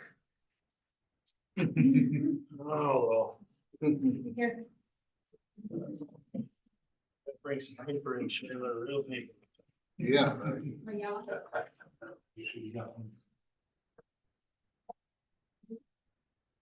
So I think if everybody's got their sheets, start off, myself and Barb, met with the bill the last 2 days, Tuesday and Wednesday, going over all the bids that were opened on Friday. There was a lot of bids, close to 50, total different bids that we had to sort through. And they're not proposals. Remember, they're just bids, they're numbers, but we have to go through and make sure they're all legal, that they have all their information. So we thoroughly vetted all them. We took the top or the low bidder of each trade, and we interviewed them, kind of in depth to make sure they were comfortable with their bid. We went over addendums with them, make sure they were clear of the scope of work.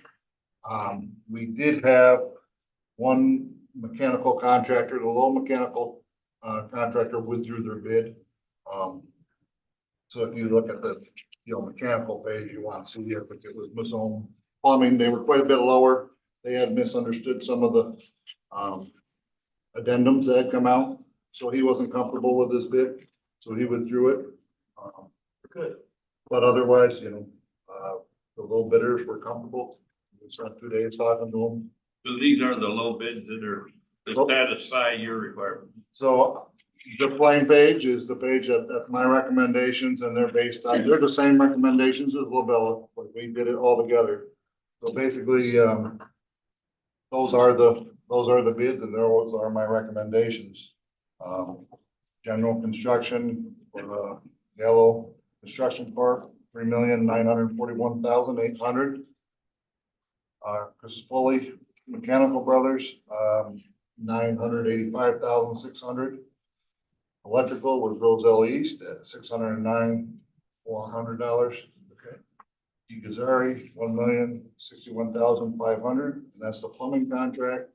And the site construction was Roselle Industries at $2,045,816. And a lot of our time went into the general and the site. It's just that you're responsible for this and you're responsible for this. And there's a lot going on there with foundation work, digging, concrete, etc. So that's, make sure that those contractors were aware. So there's no pointing back and forth during construction of whose responsibility this is and that is. Go ahead, Tim. On the projected additional cost, you have county provided infrastructure and cameras, doors, access, connectivity, 70,000. Yep. Is that our money? That is our money, right? So those are the So you services. had to get those prices, must be the. Yeah, so I've been working on these on top of the actual construction bid. So if you move down the projected additional costs, there's HVAC controls package. Yep. That did miss out on their bid. It came in too late, the actual scope of work. So we hire Eastern to do our controls because they're the only distributor in this area. Like it's a sole thing. We have it for this building. We have it for all our buildings. We wouldn't want another control system to control an outbuilding. Right. So I have their proposal. Required special inspections that's by code, that's by state law. We have to hire somebody separate to do certain concrete inspections and this and that. So, steel. So we're gonna be expecting that cost. Will our code enforcement department have to do anything with this or with that inspection? They will not. That's completely separate from code enforcement. They would actually enforce this if it was somebody else. They would say you need a second party. So they won't have to be involved? No, they will not. The camera doors, access, connectivity, that's our IT stuff. It is in the bid to run the wires. This is the endpoints and the final connections. We have a camera system here. We don't want another camera system. So our guys in IT would be installing the last little bit of hookup, but the wires will be there. Go ahead. Now, did we have a budget for this? And if so, is this above or below what? Knock on wood, we're below budget. The number's been 10 million for, as long as I can remember. So even with all this, the total, project total cost, $9,709,116. And I can tell you, we have a 10% contingency across all the construction. That's included in that. That's included in that number. This is a new construction. I'll be working my hardest not to eat up that, that contingency, that's a lot of that's holding the contractors, holding everybody, to their bid, Right. This was your scope of work. We spent a lot of time detailing this job.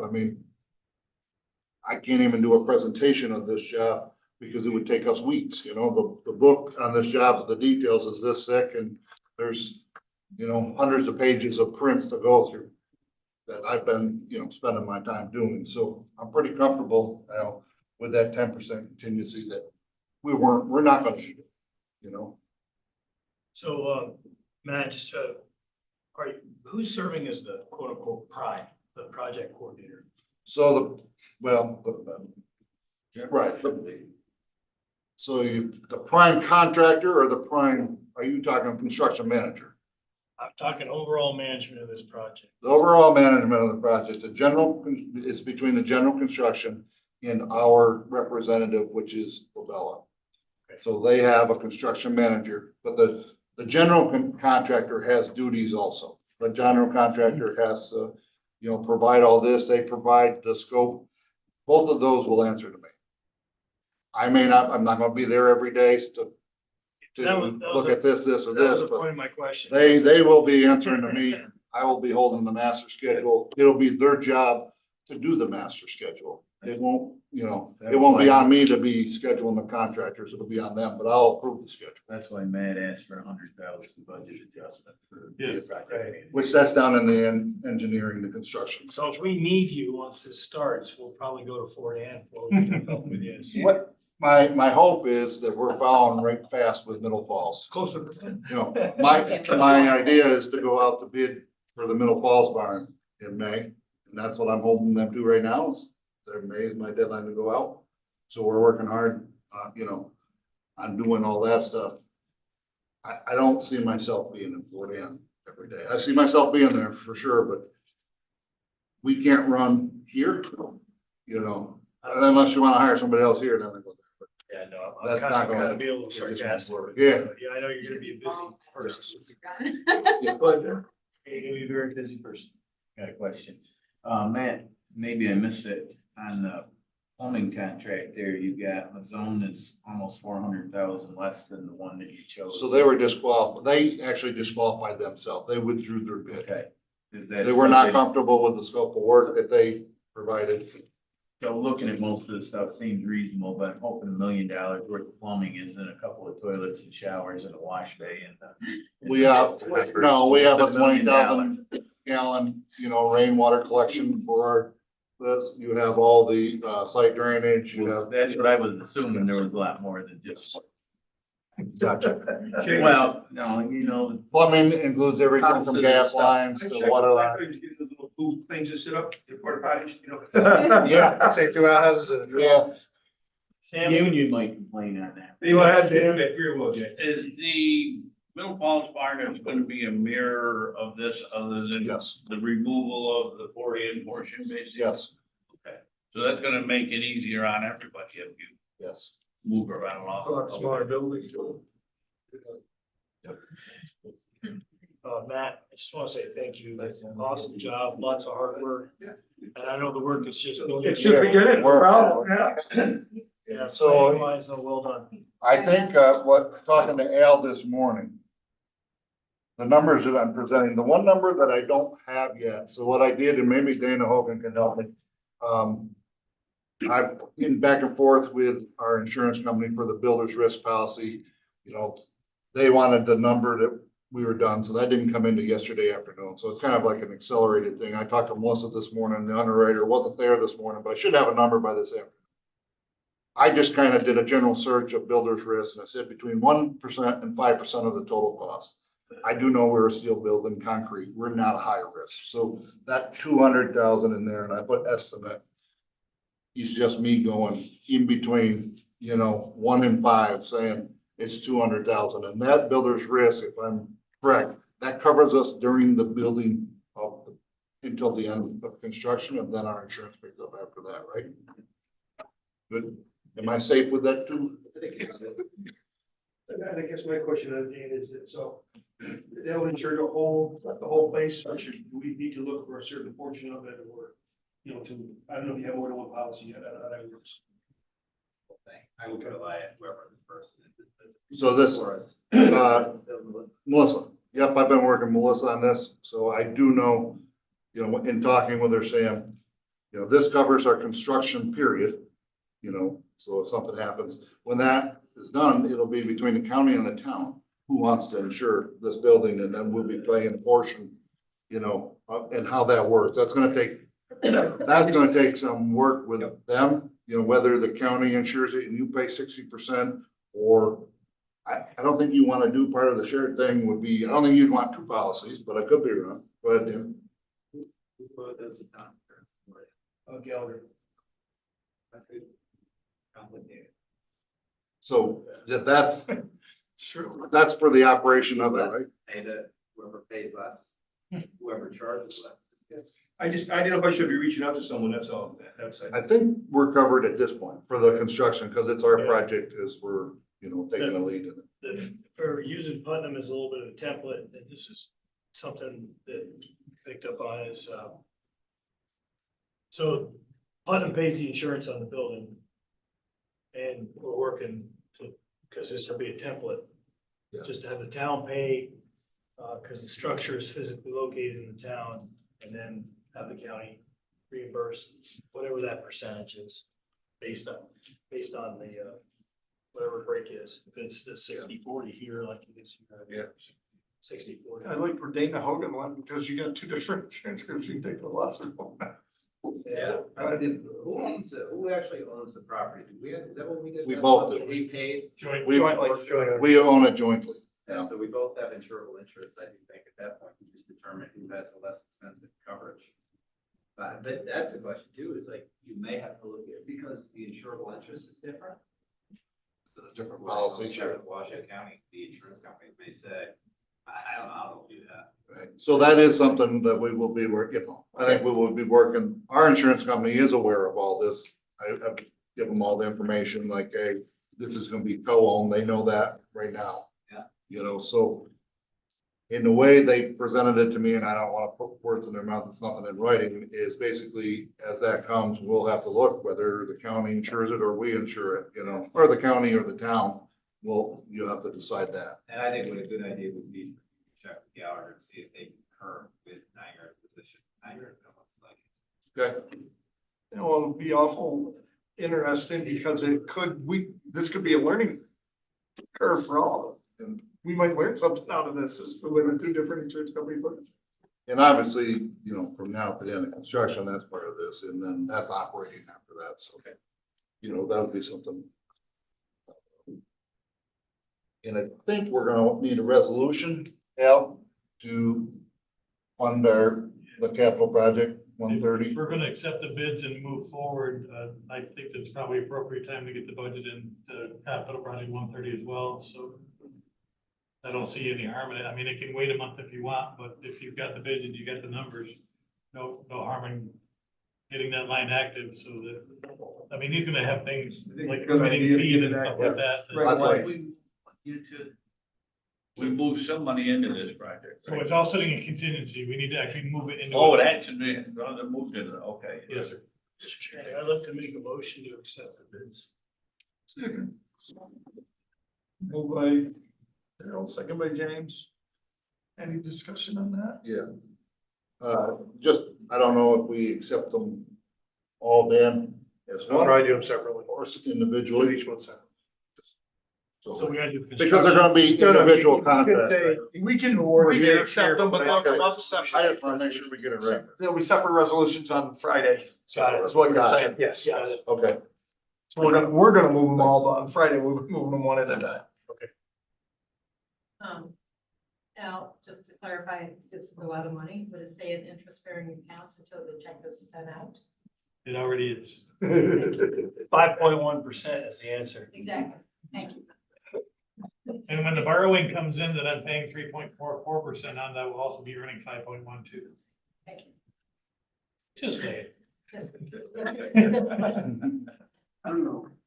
I love it. Okay, all in favor, say aye. Aye. Opposed? And Mr. Chairman, I'd like to make a motion that we amend the budget to reflect the project. So the contingency money gets moved to the actual And, program. Matt, are you okay with this 9709? Yeah. Seeing the budget number? Yes, I am. Okay. Moved by Daryl, second by Cassie. Any discussion on that? All in favor, say aye. Aye. Opposed? Carried. Good. Well, thank you. It's got well done and we'll hopefully. Go ahead. I got a question, Matt, for you that has nothing to do with this, but it's an old question and I don't remember the answer. It's divesting ourselves of all the real estate around on the pond. Yep. And, health center. Yep. Is that all behind? That is completed and done. completed. That's right. We have no interest in. No interest. Perfect. It's the best answer. I never heard that report on that. I must have missed a meeting or something.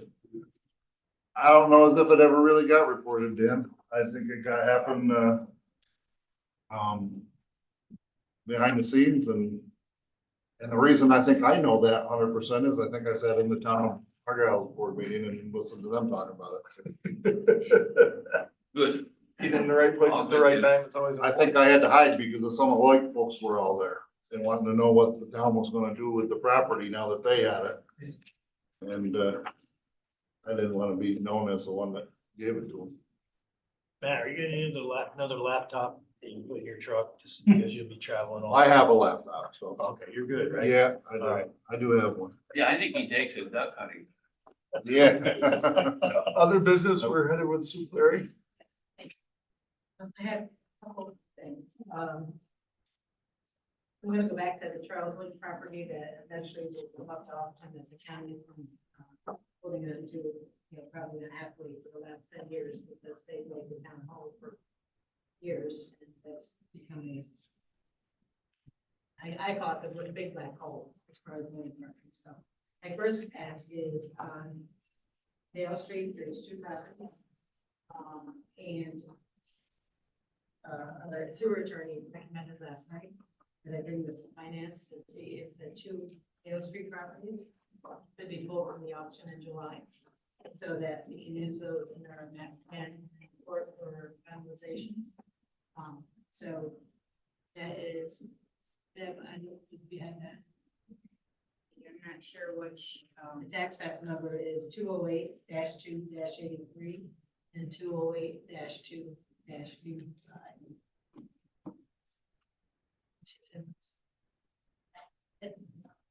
So, that would be the first ask, because what we would do is the public referendum would happen before August 1st of this year.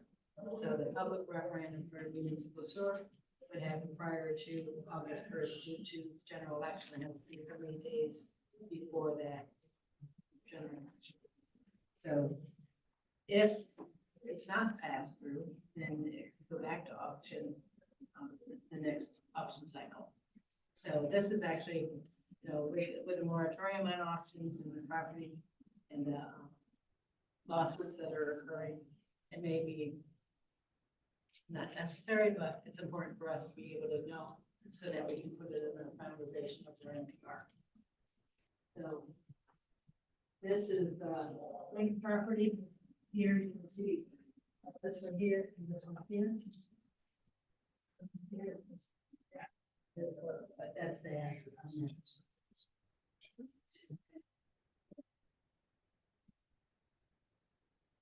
So that being said, at this point, Matt Fuller just said, go to finance and see if we can move it from the auction with the idea that that's using the site for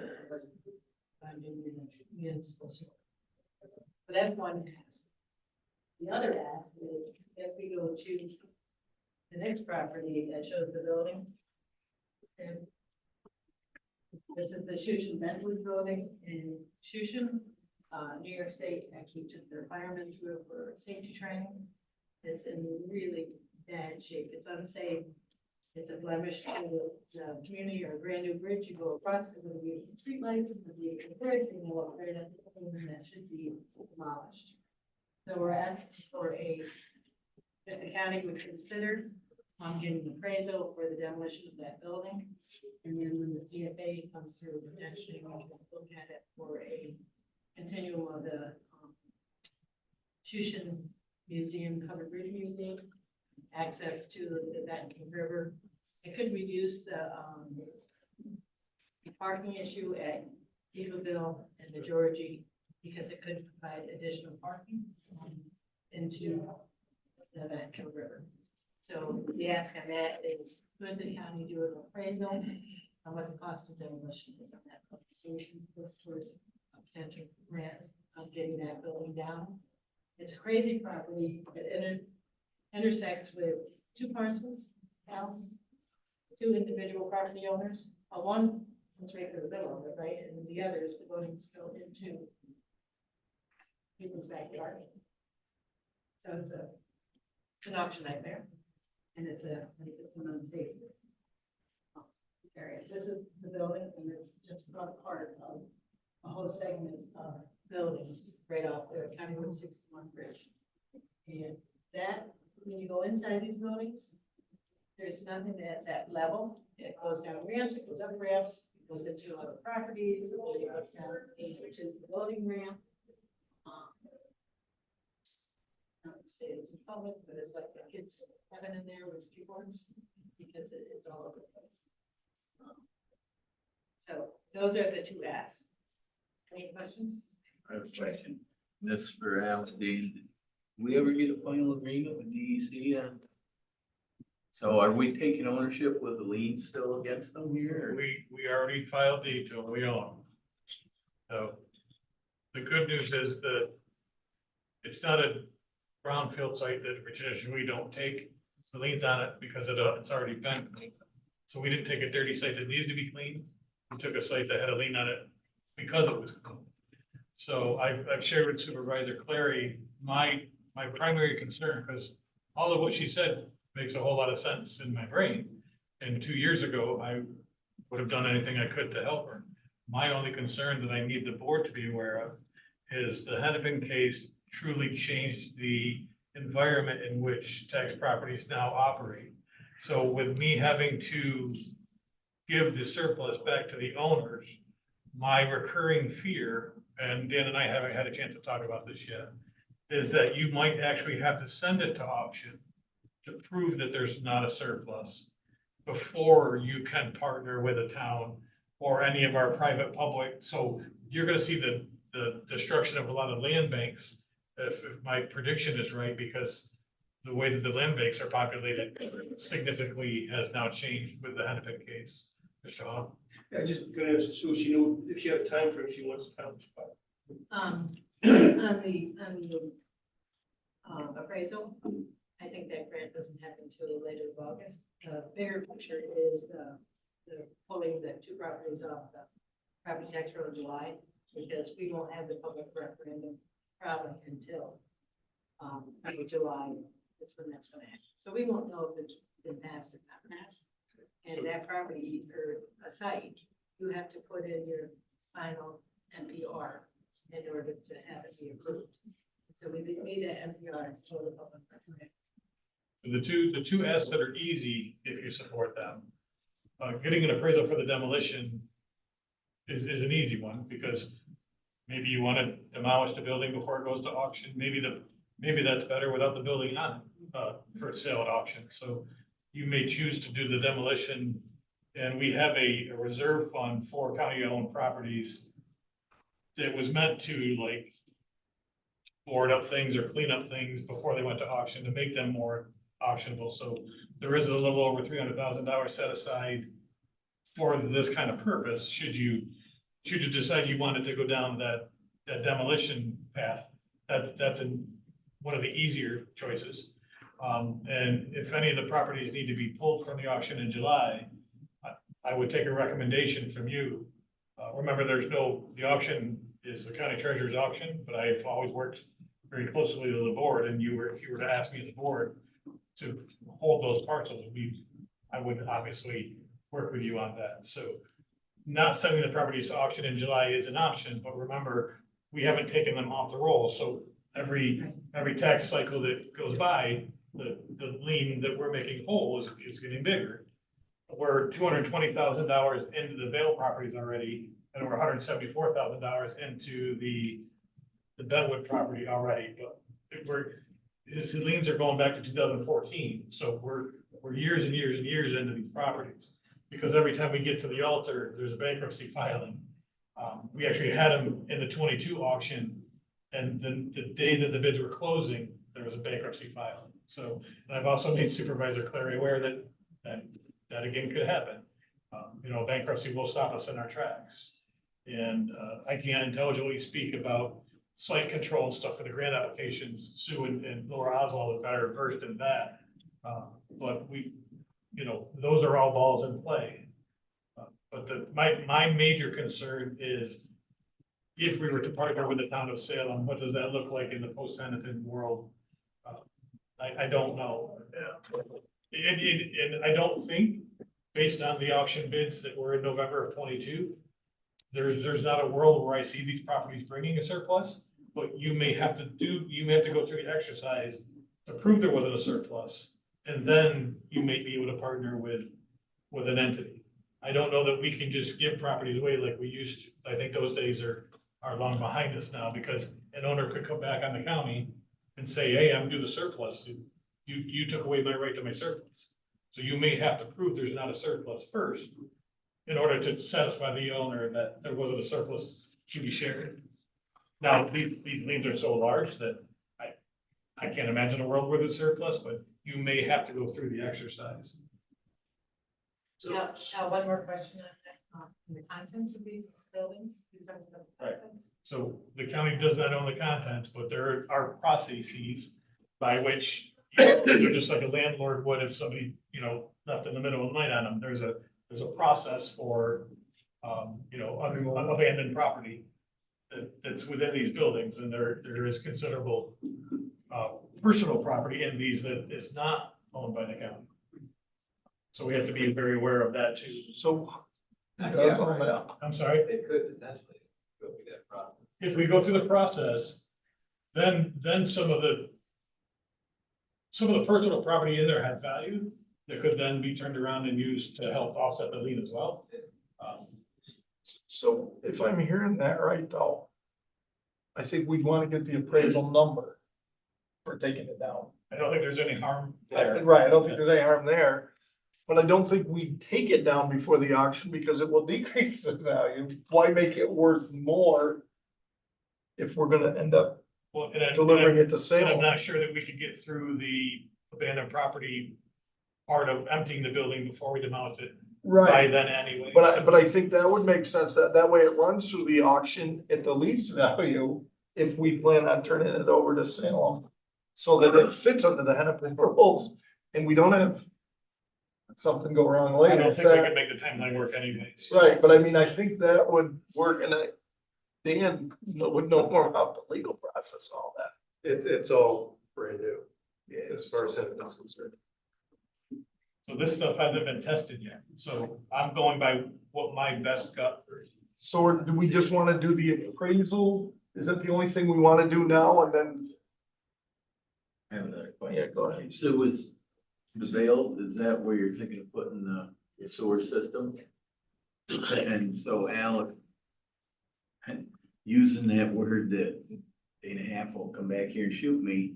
If they're in a situation and the guy declares bankruptcy again, and we try to do all this, the eminent domain and get that for the good of the community and So stuff. here, the good news is we already own Vale. It's actually deeded to the county, right? Okay, But even though it's deeded to the county, you can still, the way that the bankruptcy court works, he can still stop us in our tracks for a certain amount of time.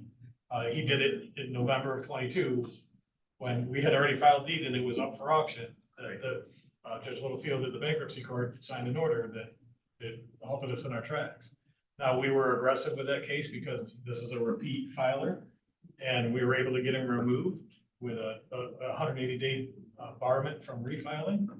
But those 180 days are gonna lapse before the next round of auctions, so I don't know what the judge would do should he file again, because at some point the bankruptcy court will also not grant Not do his petition, right? So there's so many unknowns. I just want to share with you what I know and feel. Because Hennepin's so new, I don't have any case law to prove what I feel. It's just really my best guess as doing this for a few years. I would move to get the appraisal done. We've got the money, we've had been sitting on to do. And I don't think there's any harm, I'm sorry, Supervisor, but I don't think there's any harm also, if you would be willing, I think we should start down the process of the abandoned property as well. At the same time. To see what, I can work with Dan on what the process is for the contents, regardless of what path we're choosing. That last one that was shown.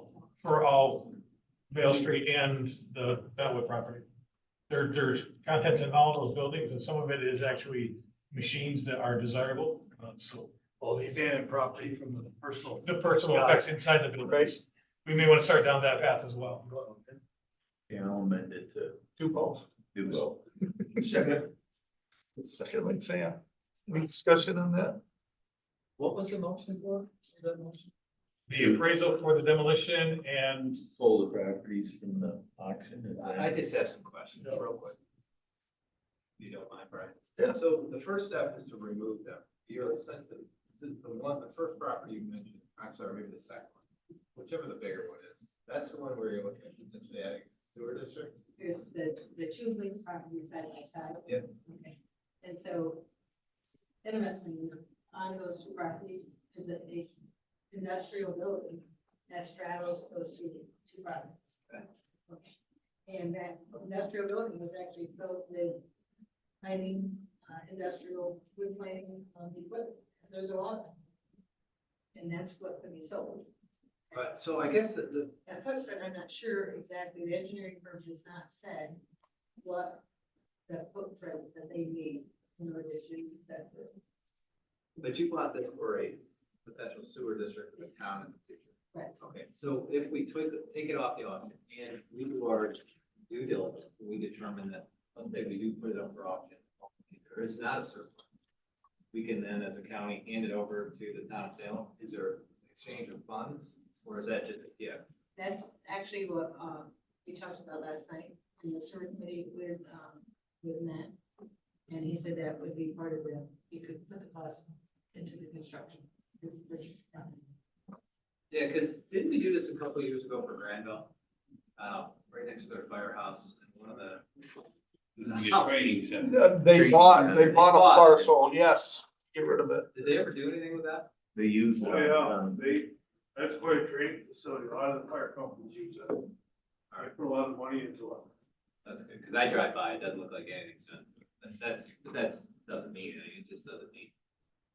Can't tell anyone. I guess my question is, like, the county made the town of Salem whole on that property. Yes. I think the expectation would be that town now makes the county whole for that cost. And then transfer. That's what we talked about. And I could work those numbers up. We just recently did that for the property in the village of Fort Edward. If you remember, we transferred the property Main before Street. had it been on Main Street. Yep. And what we did is we went back and looked at the number we had made the village whole for, and that was, they made us whole for that number. And that's the intent you have as well. Okay, good. And this was just a comment you made earlier that I wanted to understand. It used to be personal property within a piece that's gonna be auctioned off. If you didn't have it removed by the day of the auction, it went with the buyer. Now, we're talking this machinery in there. Is that now still belong to the original owner if the taxes aren't paid at the day of the auction? So your first premise is incorrect. The property never went with, the contents never went with the property. Well, what happens on the day of the auction? Let's say I bid on a It piece of becomes property. the buyer's problem. The It buyers goes are- with the property. In the auction rules. the You guys are buyers- saying the same thing. Yeah, the buyers were informed at the auction that when they bought the property, They would own the content. they did not own the personal property contained therein. For how long? It's been that way forever. Well, no, I don't mean that. I'm saying, let's say this is machinery, but let's say it's a house. Mhm. And there's personal property or bed, stove, whatever you're. And they would have to go through the legal process of notifying the previous owner. Yep. And then what? Just move it out onto the lawn and later. Whatever the process is, I haven't had to do. But no, but But yes, it was always the buyer's responsibility to comply with the law of abandoned property. well, this machinery that Sue was talking about can't be moved easily. I mean, I know what's in some of those buildings over there. But anything not affixed to the building is personal property. And if you're taking the building down anyway, you can make it a lot easier to move. Oh, I know it. Is the steam plant still in the other one? It's all of them. Whoa. Mr. Shaw, one auction, we had a whole trailer disappear off the property. Well, Nothing that's- surprises me anymore. That's less than, there's actually a locomotive engine in one of them, because that's what's how they made the steam that bend the wood. There's skid steers, there's. And that engine is probably affixed to the building and is part of the building. Oh, it's part of So the. my question is, to Dan, so based on what the resolution I know. was proposed, you think something else needs to be done to that, or we're okay? No, as long as, I'm just curious, I just wanted to make sure the intent was a sale of Vegas County. Yeah, right, yeah. They end up getting- Right, so it's just fair to every, That's so and it, far down the right, road. it's just fair to every municipality, so we are all treated the same, and that's accurate. I just, would you're gonna change something in the. I think it's, the big thing at this point, what Matt said is to go forward finalization of the MPR. You need to have a site in the spending report. And so, Now, does your sewer plan, is it contingent on you owning these properties? Because that could be a problem. I think he's gonna call Okay. Yeah, we couldn't make any guarantee at this point. Right. To the ownership. I think the motion that's on the table though is that it's talking about the other property to do, an assessment, an appraisal on the demolition, and then both I properties, told you that. Moving the personal property. both Or properties doing disposing the, it. doing the, what do you Abandoned call it? property law. Abandoned property, right. So we're taking, is the demolition on Vale Street or on Bentwood? No, it's in Shushin, yeah. Bentwood. right off the county road 61 bridge. I just want to be clear which When you come property. over the bridge, you're looking right at that. Yeah, no, the building. I think. No, it's just the demolition should Shushin, have- it's just the. But that's Shushin, not- the one picture. The big building, the demolition of the big building. The demolition, it's all one, grouping of buildings. There's Yes, more than it's one a group of building, it's like a. So the amount, all of them, Yeah, the house of cards there, and if it were, could be brought down to green space and actually, used in a way that is, in keeping with that area. I mean, you've got a covered bridge museum, you have the Natural River, Oh, yeah. we got Oh, yeah. parking that is. No, no. nuts. Regardless, it'll become a buildable lot. And Well, I'm not sure about that, Well, because I don't. know there's if structure on it that's- now. doesn't that go back to the problem again? There's the equipment that's in there. Yes. How do you bid this out for demolition with that equipment? What do you write in the bid? It would be our goal to have the contents removed before Right. the demolition. So that would be part of the bid? No, the bid would be just for the demolition. We'll be working on removing the contents. And that's why we're doing them both at once, to get the content out before it's And it wouldn't break my heart. Now you might have to Well, demolish a it section. wouldn't of break that the out. content of what I'm trying to say is it's built. Oh, it wouldn't I break mean, my you heart. you almost gotta tear the building down to get to the content. No, Two different. but that part we might have to do. Talking two I different got it. things. I got a question, legally. That equipment, say it's bolted to the floor. Is that considered part of the building? Yes. Or- Yes. Permanently affixed to the Permanently building. is fixed, it building. becomes part of the realty. If you can pick So it up and take it bolted- out, it's personal property. Bolted would be permanently. Yes, sir. Yes. Well, All that, and all that stays in part of the building. So that may solve a lot of the Yeah. problem. Well, all I'm suggesting is that what's on the table right now is appraisal on that structure right there, or the group of structures, which doesn't have the equipment you're talking about in it. The other personal property is evaluated against the lots. We're not worried about demoing anything there. It's just starting the process. There is a lot inside that building. There's a lot inside that building. You wouldn't even believe Yeah. Well, personal, but not steam engines and skid steers. for There's some- everything. Oh, no, that. Pallets. Yeah. there's a Mercedes in there? Yeah. All right. Well, You gonna bid on it? no, I'm not. Laura? Just one of the things that everybody should probably be aware of on that building, which is the Shushin building. The building itself straddles the parcel of a private. So where, So- my next ask was, it wouldn't break my heart if you got a survey done at the same time, just so we know exactly. Exactly where that lot line is, because according to the tax maps that the existing building that is in very poor shape, part of its footprint is on a private landowner lot. And Real Property has tried to assure me that the map is for reference only, but it looks like it crosses. If we're gonna start fooling with this property, I'd like to know where the boundary is. So let's do all three then. Let's get a price, appraisal, Demolition. and the property, and the survey. That's our due diligence, if we're gonna consider anything. You wanna amend your motion to? Yes. Survey? Yes. To get prices on all, A second, amendment. is that what it is? We're getting prices to do all this? Well, the survey, I was pull the trigger and get the survey. They're gonna run like $2,200. There's a possibility that Alex Lyons auctioneers, they might come into that property and buy the whole lot for a reduced price and remove it. We have to own it first, supervisor, but yeah. But I mean, there's potential where you could do that one shot. You know, get rid of everything in one deal.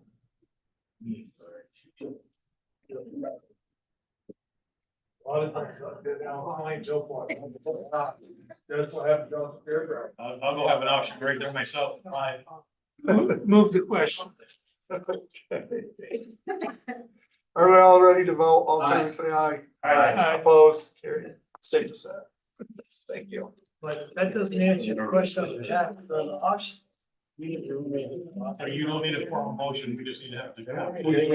We've got- Gotta go through the survey. We can always do away with that.